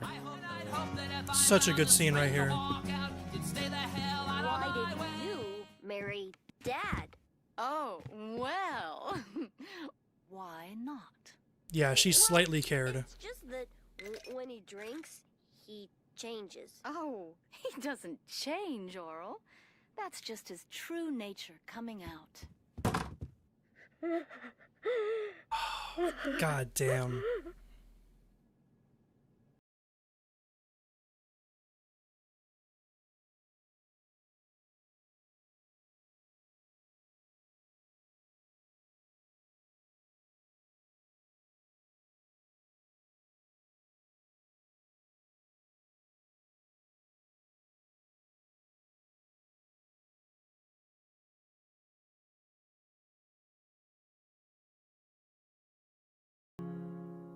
I think, fuck, man. I think she cried, by the way, Anne, because she just realized how messed up her life is. She can't even like tell her son anything. Can't even look at her own husband in the face. Like, can't even care enough to love her other kids, her other two, like Shapey and Blocky. Like, oh my god, man, it's just beautiful writing. Beautiful this scene writing. is so fucking perfect. Yes. Everything in it. Yes. I mentioned it too in my video. That first person view was genius. Brilliant, I'd say. Is so immaculately done. From the animation just perfectly portraying Blibberta's switch from vulnerable to completely stone cold. And I don't think he is going to mention this, but when Clay was walking up the stairs, his view, his sight was, what am I trying to say? Like, he saw in a slower frame rate, as if like his vision was blurred, which, again, great attention to detail. Never forget the face she makes when she just sees Clay, only to turn to stone immediately after. Yeah. Or the immaculate use of music in the scene, the lyrics of the song feeling like a perfect encapsulation of their relationship in just a 3-minute long song. And it's such a miserable and hopeless song with lyrics like, I hope it stays dark forever. I hope the worst isn't over. And I hope that you blink before I do. And I hope I never get sober. And I am drowning. There's no sign of land. You are coming down with me. Hand in unlovable hand. And I hope you die. Oh. I hope we both die. Dude. Hand in unlovable hand. Oh.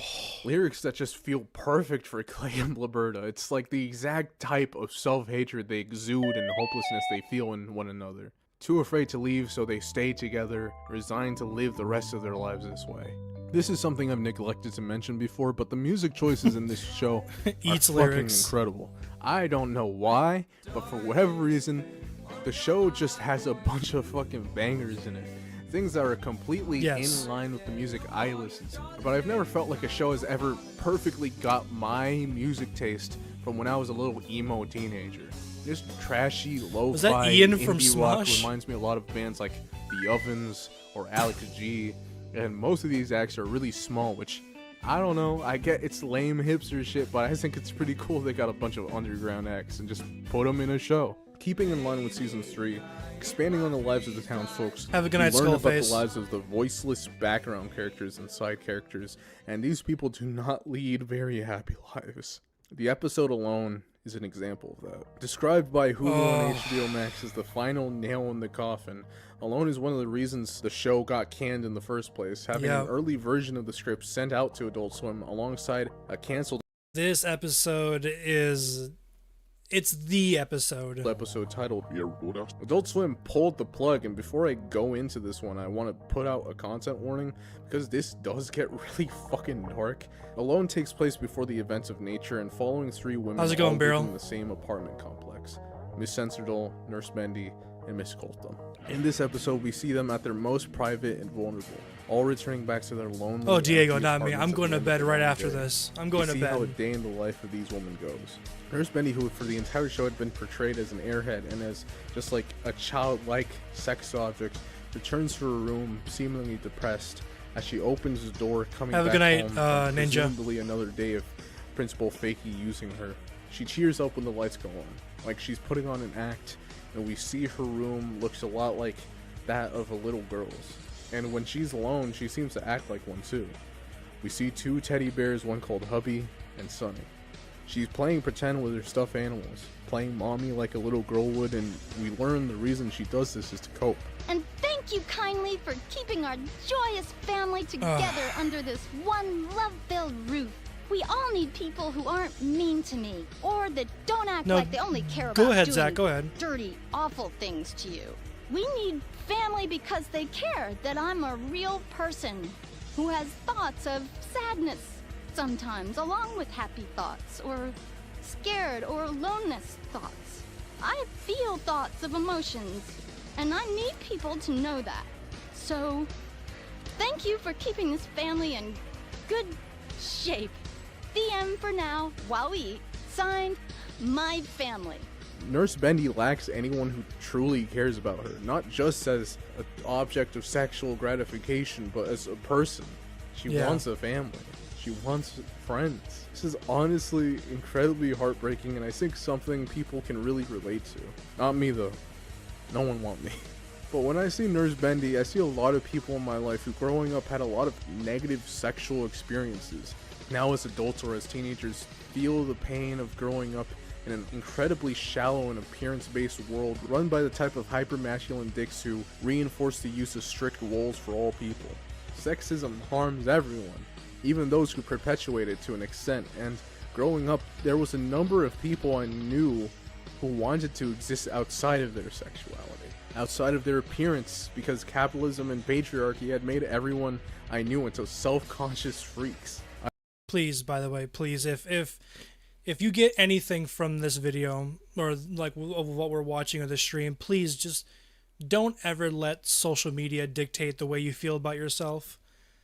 Look at me. Look at me. Look at me. Look at me. I am what you would call a blubber whale. I am a queso 2.0, okay? But I am very happy with myself. Either trying to play into the system by playing their Thanks, assigned McKinley. roles, Thank you. or attempt to escape the system, something that is much easier said than done. Miss Bendy then Robo. attempts to clean the spill on the floor before her hubby falls on her back. She freaks out as a glass of milk falls on top of her, triggering her sexual trauma. Robo, by the way, Robo, just those little lore, by the way, C lore. My profile picture, it was a random day where me and my sister decided to go out and take pictures and, you know, just take some pictures. And that picture of me doing this, I just did it for no reason whatsoever. And I was gonna like delete it, and then I made it my profile picture, and ever since then, it's been, you know, it's been it. While this goes on, though, Miss Sculpton also... Oh yeah, and by the way, this is probably pretty late, but if you're enjoying the stream, please make sure to like the stream. So enters her own apartment. As she enters, she fiddles with the lights, turning it on and off. On her table, a bloody coat hanger. Oh. She had given herself an abortion. Oh, she yeah. contemplates leaving the door unlocked. Then she repeatedly thrusts the lock in and out of place. Miss Sculpton seems on edge and uncomfortable in her own clothing, in her own skin. We learn that she was a victim of fear, carried out by one Cecil Creepler, a serial predator that had tried to... Not Mr. Creepler, man. Not Mr. Creepler, man. Oh, dude, what an awful character. Take advantage of Orel's friend Joey. Miss Sculpton is filled with guilt and pain, and she holds her stomach as the pain from the self-induced abortion becomes too much to bear, looking as if it's stabbing her each time. The guilt comes from the fact that Miss Sculpton had felt pleasure while having been severe, as this was her first time with another person. And after her, she managed to get... No, this episode does hit different. And by the way, this episode taught me a lot because, okay, serious note here, mature, this is not a joke. When, you know, when the episode was talking about how, like, she found pleasure in getting, you know, sexually taken advantage of, I didn't know that was a real thing. Jacob, chill, Jacob, chill. I didn't know that was a real thing. I didn't know, like, that actually happened to people. Like, when people got sexually taken advantage of and they felt, like, you know, I never knew. Under arrest. He then kills himself in his cell. Purple, stop, or we'll have to get you timed out for a while, okay? Chill. Hallucinates her, center in her room. It's not really a joke, okay? It's not really a joke. But her guilt takes form again, in the shape of Creepler disapprovingly shaking his head at the sight of her recently pregnant stomach. Finally, we see Miss Censordoll, who lives a very organized and consistent life. That, or at least she attempts to. She gets home, ignores her mother's calls. She then lays down on her bed. It's all good. Just an egg in her stomach area. This is significant because we learn from her conversation with her mother that Miss Censordoll's obsession with eggs stems from her childhood when her mother had her eggs removed. In order to make... And again, this is why I love that you guys, you know, commented on my videos. When I watched this video in particular, I didn't know it was possible to have a infant's eggs removed. Like, I didn't know that was possible. Make her more holy, meaning that Miss Censordoll is barren. Her cartoonish obsession with eggs in the previous season is now recontextualized as quasi-sexual thing. Stop, I don't want to see that. Maybe as a response to having her eggs removed at such a young age, she now views herself as immaculate from conception, free from original sin, much like the Virgin Mary. She seems to take great pride and views it as something that gives her justification and virtue in her actions and reasoning. And during one of her phone calls, we learned that she's also planning something big, as there's a miniature recreation of Morton on her table. And I do know this from research that there was supposed to be much more with her character. I'm pretty sure she was supposed to take over Morton as mayor. She seemingly wants to take over Morton as matriarch. Yeah, or matriarch. One person who's reserved that particular section of the cosmos. You know who that is, ladies. Oh yeah, Trump, that's fine. Me. I am matriarch of Moralton. I know this might sound...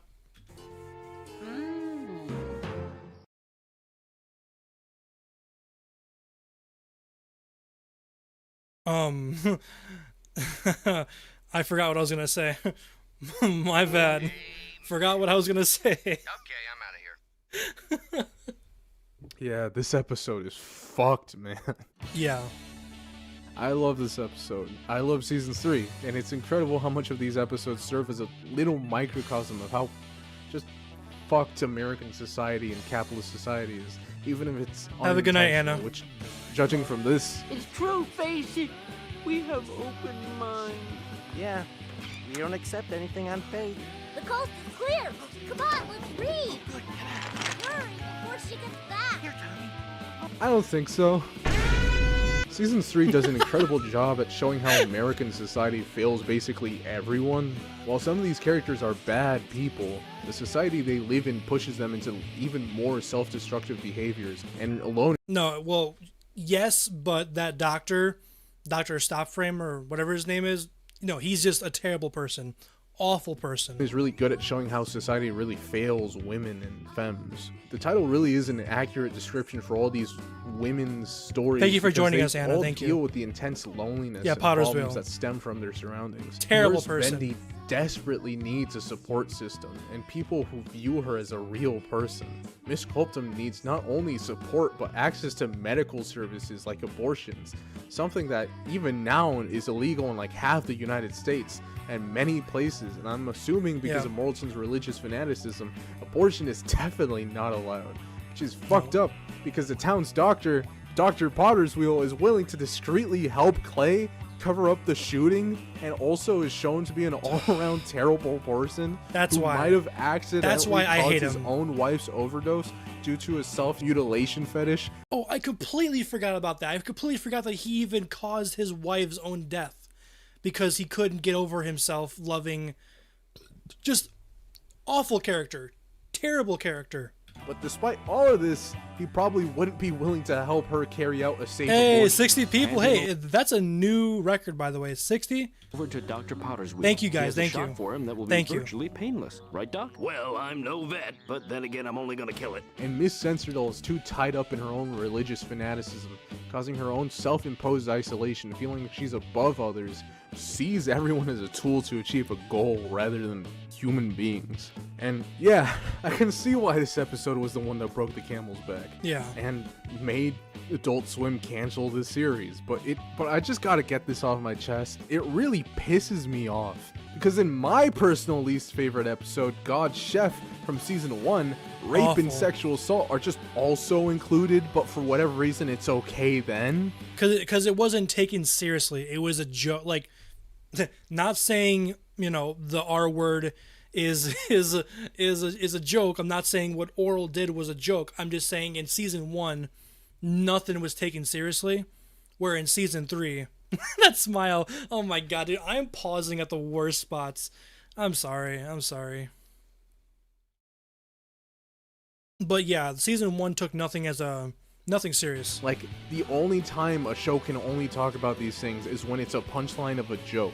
Maybe Yeah. this is an uncharitable reading, but I think it's really stupid when the show stops treating these things like jokes. It's all of a sudden too taboo. This is another reason why I think Moral Orel was way ahead of its time. No other animated show was tackling shit like this in a respectful and serious way. It is currently and it died 11:30 for it. Just completely PM tragic. for me. You know what? Fuck it. It's getting too dark. Let's take a break to talk about something less heavy. Because Oh, I know thank it may God. not seem like it, but Moral Orel is not just old sad torture porn. Yes, shit. please talk. What another pause. Please talk about Close Face.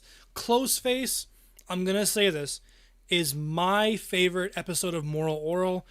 If I ever make a video about ranking all the episodes of Moral Orel, well, spoiler, you guys know, please. There's always something in the rubble. Oh, worth saving okay, yeah. and beautiful, Yeah, nice yeah, moments. Close pop Face, up yeah, Close even Face. throughout season 3. The episode Close Face is a really nice and refreshing break. I'm pretty sure, if I remember correctly, I cried in the video. I cried when I watched this in the video. Like, if you go back and watch my original like video of me reacting to this for the first time, I cried. The sadness. It takes place before the events of nature during the annual. Sorry, I'm a Unplugged little. dance. This is chaperoned by Reverend Putty. I'm a little drunk, sorry. And this brings back bad memories for Stephanie as she recounts her only experience at the dance, having been in a relationship with another girl named Kim and being felt betrayed by her when Kim uses Stephanie to get in a relationship with a guy. Despite this, Stephanie helps Orel by sneaking him and W his crush Stephanie. Christina to the dance, and I want W Stephanie's in the chat right now. at the dance, Putty sits down with his daughter and consoles Stephanie on her childhood relationship trauma. You know, me and my date all those years ago. Oh, yeah? I don't remember. W. Must not have been anything too worth. Sounds like you got a leak there, Reverend. You! Ah, you remember. Well, don't worry. Nothing came of it. Putty recalls the events from his perspective and helps Stephanie realize that what her and Kim had together wasn't genuine love. Kim was only kissing Stephanie to get a reaction and play with her emotions rather than out of any actual attraction to each other. I just hope Orel has better luck with love than This, I did. this right here, right here. Compare you and her to Orel and his little Orelette. Why? Because we're two girls and tolerance is only a pretend thing? No, because she never cared about you. Oh. Oh my god, dude. Oh. Oh, wow. You remember things better than I do. Together they bond, and Stephanie and Putty sing a song as Orel and Christina slow dance together in one of the most heartwarming and nice moments in the show. There's too many fucking cute moments in the show, Yes. dog. Holy shit.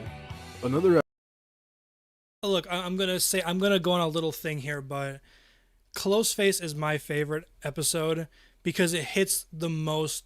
It hits close to home to me the most.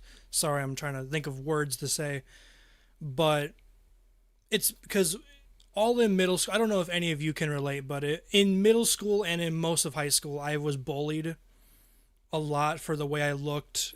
You know, a fat guy. You know, I'm not saying I was perfect, but I definitely I got bullied a lot, and like this, the way that Stephanie got, tricked by the girl, pretty much the same thing kind of happened to me. Like, it hurts. It hurts seeing that. Hey, y'all want to hear a little sea lore? And I bet, and if any of you, this is something that like only happens in movies, but I went to a movie with a girl that I just started dating. I went to a movie with her. We watched the live action Lion King. And halfway through, she told me she had to go to the bathroom. And guess what happened? She never came back. Texted me, we were done. And yeah. I had a pretty, I'm not gonna lie, a lot of my life has been pretty sad, which is why I'm very happy that I get to be a YouTuber, because you guys are kind of the best things that I have. You guys are kind of like, besides my family, of course, but you guys make life a lot better. Another episode I really like is actually a Joe-centered episode. We learn why he's a little shit, and it's because he doesn't really have a good home. True, Zach, true. Go figure. He doesn't know who his mom is, and he lives with his dying dad and older sister. His older sister tends for him, but Joe still lashes out, and through his search for his mom, he finds out that his mom is actually Nurse Bendy. They bond together, and it's revealed that Joe's dad actually had her move away. During this, Nurse Bendy now... another dating lore. A girl asked me to go out for lunch, so I beat her to the restaurant, got us a table, and after 20-30 minutes she called it off. I sat at a table at a very busy restaurant, mind you. Again, this isn't me lying, I'm being serious. I sat there for 30 minutes waiting, and she never showed up. And then I just walked out of the restaurant. Dude, you guys don't know the feeling of embarrassment and sadness at the same time when that happens to you. It's just, oh, dude, sorry, I'm not trying to cry. I'm sorry, I'm really not trying to cry. This stream isn't about me, okay? It's about more. Now uses her teddy bear Sonny as a substitute. Reunited, Nurse Bendy throws away Sonny, and Joe moves in with her. This is definitely going into cut media territory, but I feel a lot better about including this. In the script for the canceled episodes, there's a positive conclusion. Thanks, Robo. Thank you. As the end of the episode, she would have gotten a girlfriend, someone who would have been a positive and healing person in her life. I think the most incredible... Stephanie and Nurse Bendy were supposed to get together, which I would have loved to The see. thing about season 3 is that just how much it gets me to sympathize. I'm sorry, and Pickle care about Master, I'm sorry. characters that I had thought were one-dimensional and awful people, specifically Blibberta and Clay. No, Blibberta especially is awful. Oh, this one. Clay basically is the main character of season 3, and their relationship becomes the focus of the show. You could argue that Clay is the main character in the entire show. You could argue. Flashback episodes, But learn a especially lot in about season their 3. lives and their family life. Both of them having really shit-ass family Actually, lives. I would say that the city of Moralton, the town of Moralton, and their people are the main character of season 3. In Clay's childhood episode, Passing, baby Clay is portrayed as being incredibly spoiled and coddled by his mother, Angela, who suffers from a weak heart and is a religious zealot, while having a very cold relationship with his father, Arthur, who feels incredibly isolated and longs for the day when he and Thanks, Angela Purple, were thank closer, you. feeling as if she stopped caring for him after the birth of Clay and her newfound fanaticism, which has driven them away from each other. Arthur being one of the few atheist characters in the show. And after finding out about his mother's multiple stillbirths due to her constant drinking and smoking, baby Clay has a temper tantrum. He fakes his own suicide with old Gunny, and due to his mother's feeble heart, it gives out and she passes away. Arthur then didn't... Okay. Can we...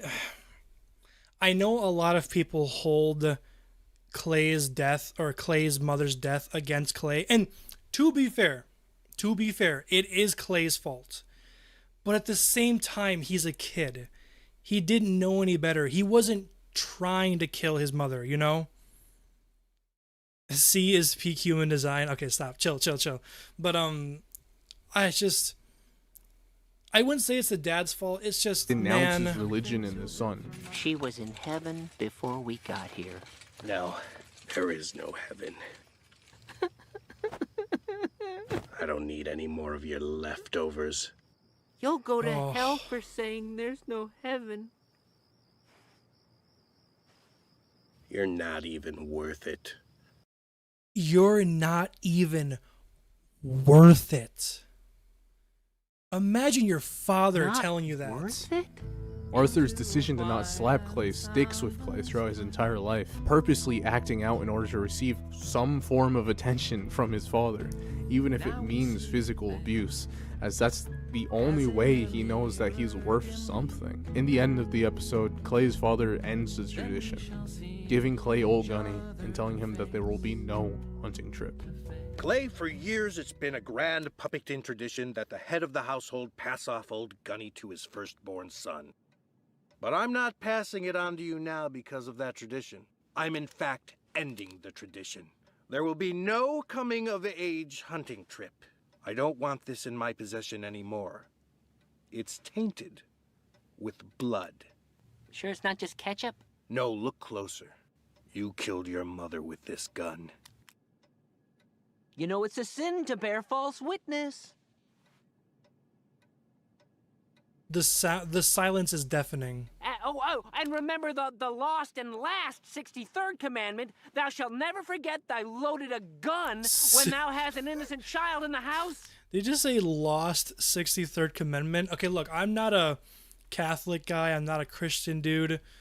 I haven't read the Bible since I was like 6 years old. But pretty sure there's not 63 commandments. Or amendments, or whatever it's called. Don't worry, Old Gunny. I'll keep the tradition going.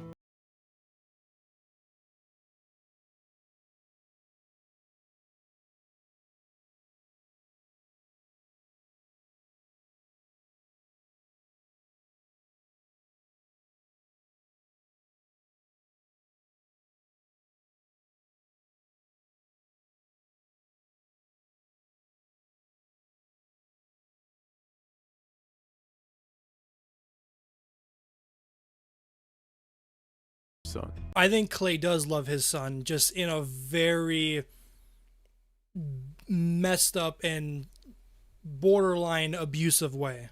He's an asshole, but I think you can make an argument that in a fucked up way, Yeah. Clay might not love Orel, but I think he definitely cares about him. Okay, yeah, Clay care. ignores and has very palpable hatred for everyone around him.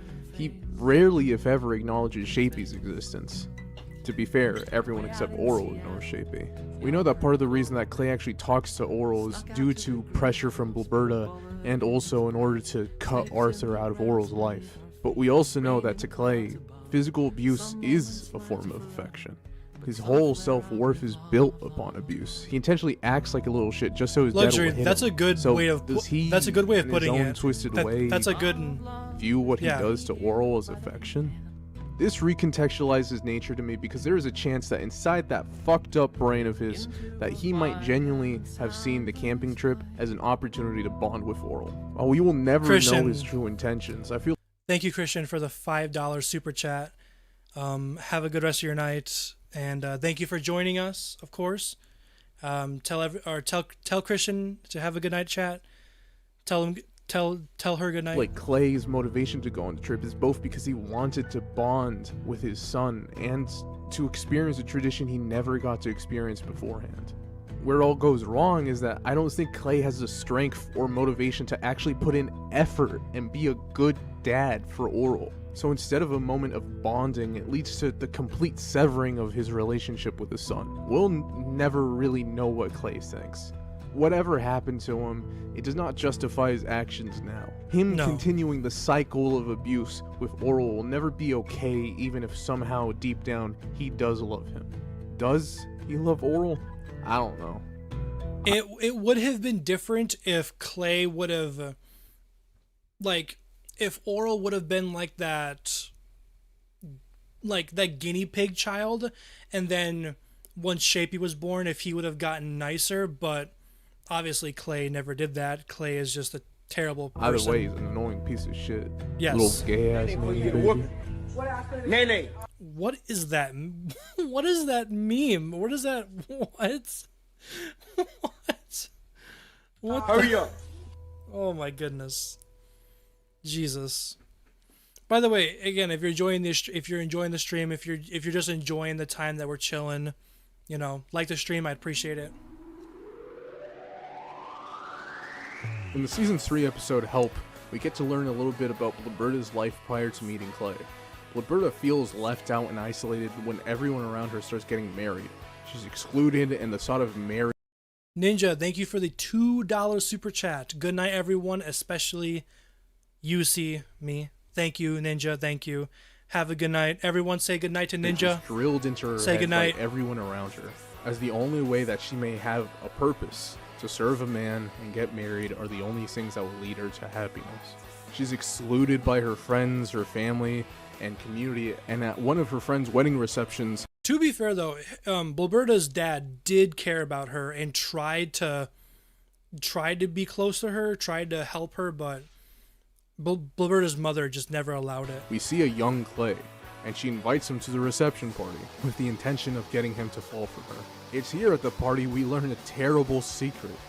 This motherfucker don't drink!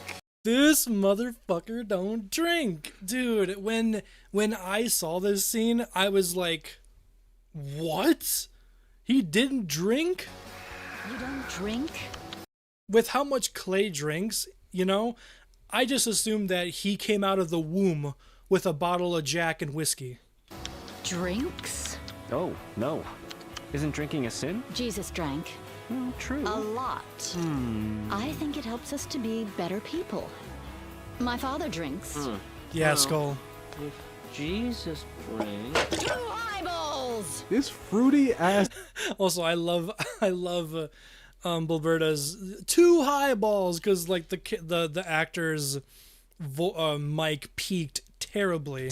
Piece of shit with his failing kidneys and crippling drinking 2 problem highballs. Really started off as this? You know who I am, bro? Who the fuck is he? You don't know who I am? Boy, you finna find out. Your barbecue, boy. Sunday school special shirt ass, boy. Your ass is like an exotic cricket. Your ass, boy. Tap dancing, fall looking ass, boy. This reveals some... Hey, to be fair, I do think Clay right here, Clay looks fly. He looks good. Interesting things about the relationship because it's Blurberta who is the one who drinks, as well as uses it as a form of coping for her shitty Don't worry, family Pickle. The life. video's almost over. And she's the one who pushed him to drink. Beforehand, Clay only had plans of being a lonely Volcel loser who just reads the Bible all day alone. His Revealing he barber had messed no him up? intention of even getting married. No. I'm not gonna have a bride at my own wedding. Oh? Yeah, marriage. Not for me. Well, pray tell, what is for you? Oh, you know, sitting at home, alone, reading the Bible, heaven, you know, things that last. Well. Something that is really troubling to Blueberta, because this is her whole intention, to marry Clay. As soon as Clay starts drinking, though, we start to see a lot of those classic Clay mannerisms. Although he's much happier here, playful and enjoying his time with Blueberta. They seem to genuinely enjoy each other's company, something we haven't seen since the first episode of the fucking show. Like, god damn, this feels off. Clay tells Blueberta how It did feel off seeing them actually have a good time, but it felt off, but it also felt kind of good, which is what the show was going for. she's helped him come out of his shell, something that Blueberta seems ecstatic about, and she keeps attempting to pursue him and nod at the possibility of them getting engaged. Clay misinterprets this as an invitation to be a fucking horn dog, looking at other women and becoming increasingly rude and dismissive of Blueberta. Whoopsie. Ah, thank you. I think you forgot yours. You. Sorry, hold on. I'm going to read this out loud because I actually like this. Mastermind Bane. I feel like Clay was starting to become a better person, but as soon as he got tricked into drinking, it sent him in the downward spiral. And he knows it, and all he can do is drink now because of her. Yes, that is Clay to a T. Remember back in Nature Part 1 when Clay was looking at the bottle and said something along the lines of, "It's all your fault. She tricks me, Orel. She lies to me. She tells me everything's going to get better." When he says that, I think not only is he talking about the bottle, alcohol, but also Blueberta. Yes, Mastermind. Beautifully said. Need a drink, ma'am? I don't drink. No, Let me do that. no T-Rex. No. Filth. Oh, right. Yeah, you're right. Purple. Clay yeah. then wakes up in Blueberta's hands as she nurses him awake. Blueberta asks one more time for him to marry her, and that he needs her around to help. Nice. See? I help. You need me around to help. The gaslighting is insane. Oh, what a... I'm gonna say a bad word here, but what a bitch. Mm-hmm. Help. And despite only knowing each other for a day, despite not having much in common, and them both not ready to do it, Clay accepts. And do you, Blueberta Hymantact, take Clay McKinley. Puffington as your lawful wedded husband? Why not? Oh. Just beautiful. Just literally peak. When people say, oh, this show is peak, oh, this show is peak, Dragon Ball peak, this show is peak. That's not very moral, see. I really love Sorry, this Donald episode, Trump. but I'm I also sorry. think this episode has been kind of interpreted in kind of an unfair way by some people in the community to just overly shit on Blueberta. My interpretation of the episode is that it's the story of how the culture behind religious fundamentalism in American society pushes people into marriage. And ooh, I get it, society. I keep on talking about society, and I get it, but personal issues are deeply influenced by your surrounding and material conditions, so bear with me. Yes, so, and that's why I have a hard time just saying that Blueberta is the worst character in the show and that she's at fault for everything, because look, at the end of the day, in my opinion, I don't think Clay is the main antagonist in the show. I don't think Blueberta is the main antagonist. The doctor is, by the way. The doctor is. But I think it's the society of Moralton is what Blueberta is isolated the worst and othered and left out by everyone around her. Her own family excludes her from the family choir. Her friends are all getting married, and even Miss Censordoll excludes her, mocking her for being unmarried. The isolation is very clearly what drives Blueberta to fit in, and it's something reinforced by every institution in our life. Even in real life, the government pushes these ideas. So does church, and in who's the YouTuber that made this video? It's their name is Jay. Can you see it? Yeah, Jay Latney. It's called Moral Oral, the best show you've never seen. So go watch it if you want to watch it by yourself. Go ahead. Popular culture. If you reach a certain age and you aren't married, it's gonna be something you'll constantly be reminded of. Both Clay and Roberta live very isolated and repressed lives before and after meeting each other. Religious fanaticism makes enjoying certain pleasures sins, like that of premarital sex, and people will seek out marriage just to kill that loneliness. Hell, Utah's an entire state of 18-year-old Mormons who marry their prom date straight out of high school. And don't even get me started on the mental gymnastics those motherfuckers have to go. Soaking, sorry, also known as floating, marinating. Isn't marinating like a thing you do for cooking, like chicken or like roosters? A sexual practice of inserting the thing into the thing, but not wait, what? This is a real thing? Oh my goodness. Wait. Jump humping? Goes through to just have premarital sex. Like, what the fuck is this? From the very beginning, these two were unhappy with each other. Their marriage was doomed from the start, but now that they're in it, those same religious and government institutions discourage each other from leaving. I think the reason Roberta and Clay stay together after all of this is because of two reasons. I think they're both afraid of being alone, and I think they both fear the repercussions that come with leaving each other. In a society where it's seen as a massive moral failing, they want to keep up the illusion of a healthy family, but it's impossible for them to be happy with each other. And I know this is going to sound crazy to say, Moral or Clay and Roberta, being sad for them, but it is kind of sad where, if you guys remember in the last episode where time jumped forward and we saw adult Orel with his wife and his kids, one of the pictures we saw Roberta and Clay as old people still together.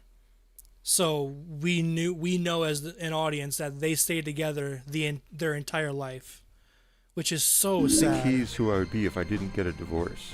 Clay is like what things would be like if I didn't even have the option to end my own marriage, which I think evangelism forces upon you.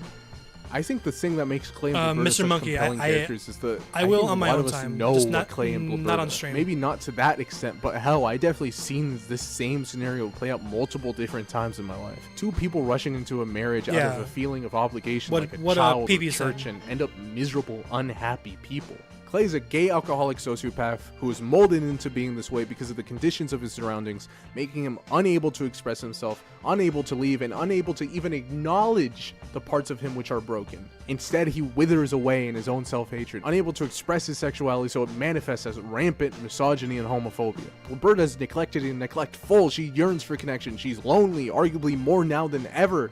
And marriage has failed her despite it being the thing that everyone pushed her towards, as if it was somehow the solution to all her problems. Problems that are much bigger than her, bigger than Clay, bigger than the entirety of Morrilton. Morrilton only serves as a microcosm of American society at large. Yeah. But something kind of pisses me off about these handful of people who really love Clay. Because at the end of the day, Moral Oral is just a symbolism of our society. His character enough to justify all his actions. But I've seen a few people take the episode to help as a go-ahead to shit on Roberta and blame her endlessly for why Clay is such a terrible person, which, shut up, man. Like, come on. Yeah. They're both deeply shitty people, but if we can sympathize with Clay because we acknowledge that he too is victimized by patriarchy, religious fundamentalism, and capitalism, things that he all helped perpetuate, then why is Roberta any different? Is she not also a victim to all those things? Why is it that Clay can... Yes, and I like that, and I like that he put it that way. They're both victims, but they're also both shitty people. Be treated like a little tumbler meow meow while Roberta is cast aside. One of the many really shitty things about how badly Moral Oral got treated is that it is the midnight episode for length me. was cut from 20 to 13 episodes. Many plot lines had to be cut and shortened. I've already mentioned Miss Sculptum only getting a resolution to her arc in a deleted episode, but Sadly, more stuff was cut in order to make space. Things that would have affected the way the story was going to be told from here on out. Things like more episodes revolving around Blaberta that would have helped flesh out her character. Things like how Clay's dad, Arthur, would have ended up being terminally ill and moving in with the family and being thrown onto Orel's bed. Meaning Arthur would have had to share his deathbed with Orel. But in the meantime, dude, Arthur... you have any idea if that would have actually happened? How fucked that would have been if like the show kept going and if Arthur, the guy right here, Clay's dad, Orel's grandfather, if he would have moved into their house and then died on Orel's bed. Oh man, we were robbed. As viewers, we were robbed. Arthur would have also been a major influence in Orel's life, becoming Orel's new father figure and really one of the few people that actually cares about him and teaches Orel how to be a good person. This would have culminated with his death at the end of the season, Orel becoming a sort of Christian emo, traumatized by the death of his grandpa. And honestly, I would have fucking loved to see this shit. Imagine Orel wearing one of those girl hoodies, listening to MCR with Stephanie. That would have fucked. Yes. That would have gone crazy, dog. Doing crack and listening to the title fight with Stephanie, dog. Yeah, it's 12:06 for me.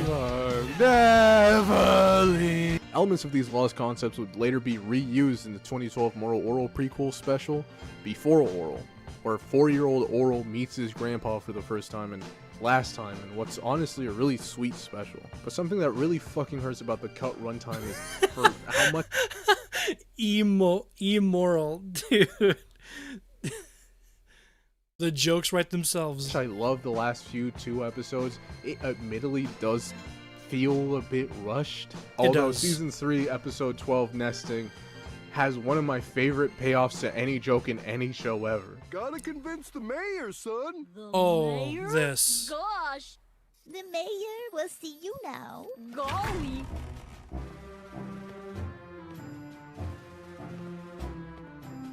Mr. Mayor, I'm here to suggest... Orel? Dad! What are you doing here? You're the... This was like one of the biggest like plot twists ever. Like I'm talking like this to me was bigger of a plot twist than the bear in Toy Story 3 being evil, or Han from Frozen, the first one, being evil. Like, this blew my mind. The mayor? Don't remind me. Stinking dead-end job. Dog, imagine if your fucking governor was an old boomer posting shit like, I hate my job. That is the funniest shit in the world. that is this pretty also funny. Conveniently ties into the plot as Miss CeeAyeJay decides to put her plans into action and run for mayor against Clay, only to drop out when she's ensured that she can effectively manipulate Clay into doing anything she wants, setting up a really fucking cool plot beat that just increases how sinister Miss CeeAyeJay is. Yeah. While also leaving you questioning what her end goal is.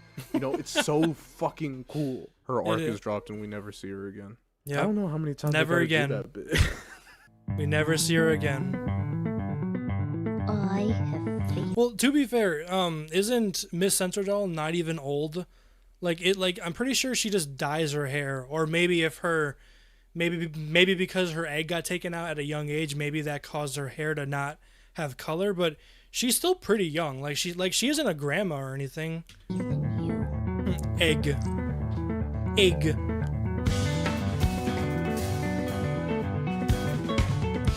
We are getting to the ending now. We are approaching the ending. I will say, I'm surprised he hasn't talked more about Doey, because I think Doey was Doey was Orel's best friend, you know? Yeah, I'm pretty sure she's like 25 or 30, follows or Coach Stop like 35. as he witnesses Clay kissing Miss CeeAyeJay. This triggers some sort of reaction in his brain where he now feels unable to approach Clay, finding him repulsive while at the same time seeing him What is this fucking? Is this 1080p? Jesus. everywhere. This makes him miserable, as no matter where he turns, he can't run away from Clay. At the same time, Orel has his cast removed. He's told that he'll walk with a limp for the rest of his life, but that otherwise he can stop using his crutches by Christmas. Orel then goes looking Imagine your own father taking away your ability to walk normally. Your own father. And then not only that, you have to live with him in the same house until you're 18. Like in most scenarios, if your father shot you in the leg or shot you period, he's going to jail, so you never have to really look at him and feel awkward. Orel had to grow up in the same house. He feels guilty for not honoring his father. With Clay. Now, what's the problem? I don't honor my father. Yeah, well, usually I'd say that was bad. No, it's wrong. That's what you need to do. Go talk to someone who likes your dad that way. Much. Coach Stop Frame. Oh. Okay. He's led to Coach Stopframe for advice, and they then proceed to spend time together, bonding. As Coach. Sorry, side note, McKinley. I always in my head I think of the pilot for Has Been Hotel, and I always think of what's his name? The demon, the radio demon, always saying, "This little darling is nifty." Coach Stopframe. I always attempts to quote avoid that. the question. During this, we see Clay stalk Orel and Coach Stopframe, jealous of the time they are spending together. Eventually, he gets fed up. Really, and McKinley? demands to take his entire family to Stopframe's Oh, house. yeah, Alistair, where yeah. He and Orel are spending Christmas together. Everyone get dressed. We're going Christmas caroling. What do you mean? Now? As a family? Cheerfully? Yes! This I've got to see. La la la la la la la la. Hearing the way that Bloberta said that, she almost seemed kind of like she seemed like blindsided with like a little bit of happiness, but also just like in disbelief, like, oh, this clearly something's going on. He doesn't like trust that it's gonna, or she doesn't trust that it's gonna work out. It's at this moment where Orel finally picks up on his dad and Coach's relationship. Not that box. Coach, you like my dad the way my mom likes my dad, don't you? Your mom likes your dad? he said the thing! That's He said the crazy. thing! That's crazy Coach to say. Stopframe then finally answers Orel, telling him that the act of creating Have a good Orel night, Robo. in of itself is We're almost something done here. worth We're honoring. almost done. This is then interrupted by Clay barging in as he proceeds to fight his son for his lover's approval. What are you doing here with my son? Oh, this scene. The thought of the two of you together makes my skin crawl. Please. This hurts. all we This were hurts to doing was watch. This hurts. Having a nice time for the first Christmas in I don't know how long. I felt relaxed and full of joy. This is rape! You raped my son! What? With niceness in order Even to get to Bloberta's me. like, what? Well, it worked. You got to me. Now you stay away from him. He's not yours, I am. Oh. I mean, he's mine, my son. Stop talking. Just stop. Oh, I miss you, Orel. I need you in my life, Orel. And I love you. We should go. I love you. I love you. I love you. I love you. Orel? Come on, Dad. It's late. No! He's right. It's too late. Yeah. Right. I had fun.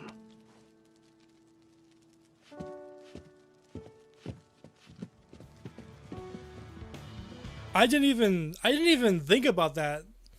Coach Stopframe had the last word in Moral Orel. While this Christmas proves to be another dud like the last one, the family in an arguably worse state than before, they all still return home. Oh wait, no. Putty did at the ending, the ending monologue or the ending narration. And we time skip ahead as Reverend Putty narrates what happens to Orel. Yes, Burial.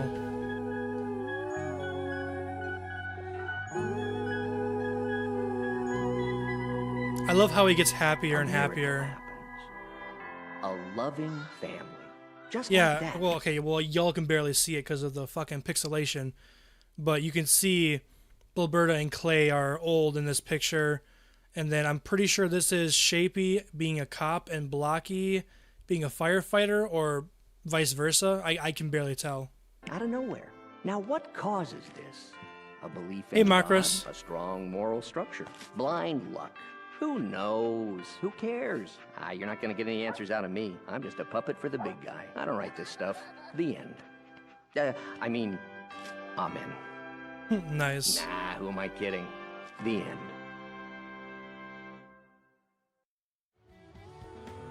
Despite his childhood, despite it all, Orel grows up to have a loving family with Christina. He doesn't lose his faith. He doesn't lose his heart. He learns to move past the failures of his parents, and instead of repeating their mistakes, he learns from them. Like Yeah. he's done before, he does not let dogma dictate his life. And in the end, he's happier for it. In the end credits, we see Orel finish one last stop motion project before And the thing is that Orel could have let his upbringing, the way his dad treated him, the way his mother treated him, he could have, and the way everyone else treated him, he could have used that. He could have used that as a very valid excuse to grow up as a terrible person, but he didn't, which is just packing everything W up Orel. and putting it under the Christmas tree. W. As a gift to his two brothers, Block and Shapey. Damn. I'm actually going to fucking cry. Dude, it's just...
like that. He asked, is it perfect? And it said yes for like a millisecond, which I do agree.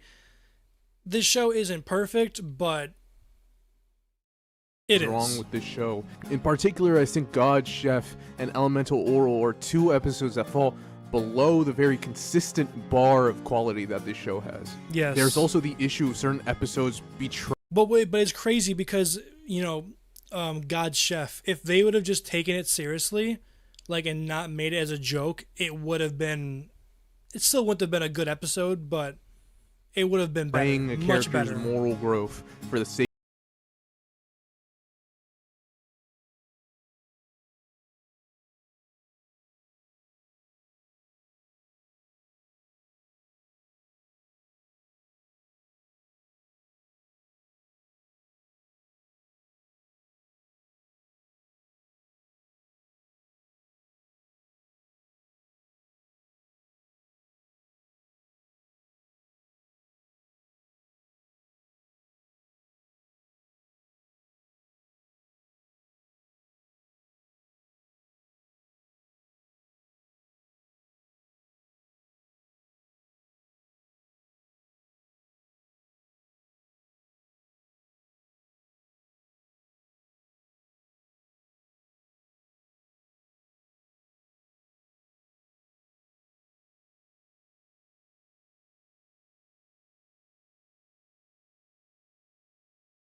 He says, I hope we see Orel again. Look, as much as I would love to have a reboot of Moral Orel, to be able to react to new Moral Orel content with you guys, it's just, we all know how it would go. It would not work out. We all know it would be awful. You would have to have the exact same people who made it come back, and they would have to have full creative control. And even then, I don't think it would work. I just don't. Left to do with these characters, and so much left to say that a continuation in the form of a series or even a movie would be perfect. I just really want to see emo Orel, goddammit.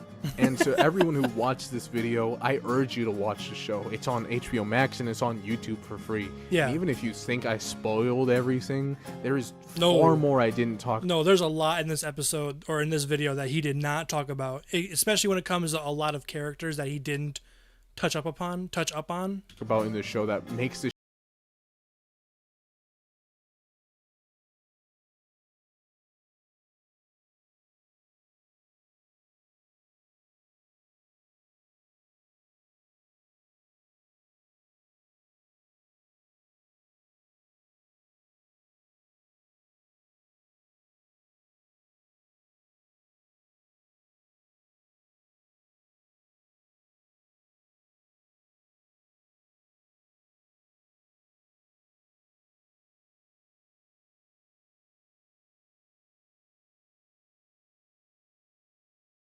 Yes. Amen.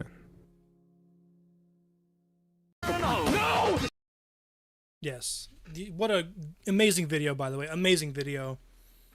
Beautiful video. Can I get a round of applause or a W's in the chat? Hello, Chu. Hello. Just what a beautiful video. Again, it's called Moral Orel, the best show you've never seen, by Jay Latney.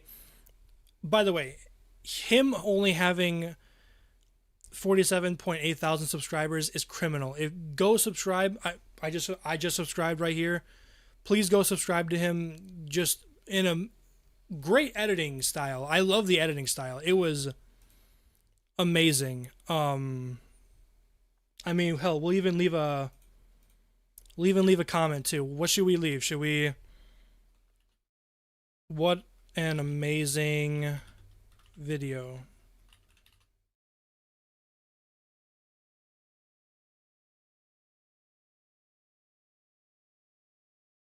Something like that, right? Me and my stream love this. I mean, yeah, we did, but I don't know if I should put that. I mean, me and my chat, some shit. No. Let's just be like simple, just say, what an amazing video. Good job. Just something simple. Go more in depth about his analysis. I think his video did really good. And I feel like there's other comments in said video that do a bunch of, analysis.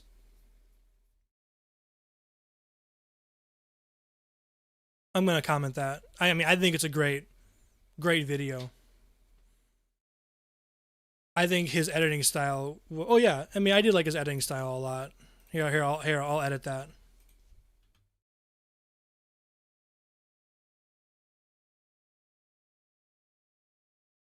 Sorry, I'm a little drunk trying to type. Whoa, Jesus, Zach fits with the 50 quick chat or chat. Sorry, I'm a little drunk. I'm sorry. Thank you for the 50. Thank you for the stream, laughs and tears. Hopefully I can catch the stream next time. Sadly, my recommendations get drowned out, but who cares? Went a good time with the friends, and to all a good night. Have a good night, Zach. Yeah, it's just how YouTube is. YouTube doesn't really push out streaming, even though I think they really should. I think YouTube should start doing a better job when it comes to pushing out live streams. But thank you, man. Thank you. Wow. Again, if you enjoyed today's stream, like the video or like the stream, and if you're watching this as a VOD, make sure to like the VOD as well. I mean, I had a great time. Again, great video. Again, Jay Latney, go subscribe. Wonderful video. It is currently almost 12:30 at night, so I am getting tired. Next stream will more than likely be me finishing Five Nights at Freddy's Sister Location. I'll be trying to finish that, and then yeah, I'm tired. Oh yeah, Brick, I do have Happy Tree Friends on my list. I just don't know where to watch it, I'll be honest. I don't know what streaming service has it. But anyway, have a good night, everybody. Have a good rest of your night. Thank you again for joining. And yeah, I don't really have an outro. Y'all know that. So, hey, just be yourself. Be good people, I guess. I mean, I don't know why I'm trying to act like I have an outro. I don't. Have a good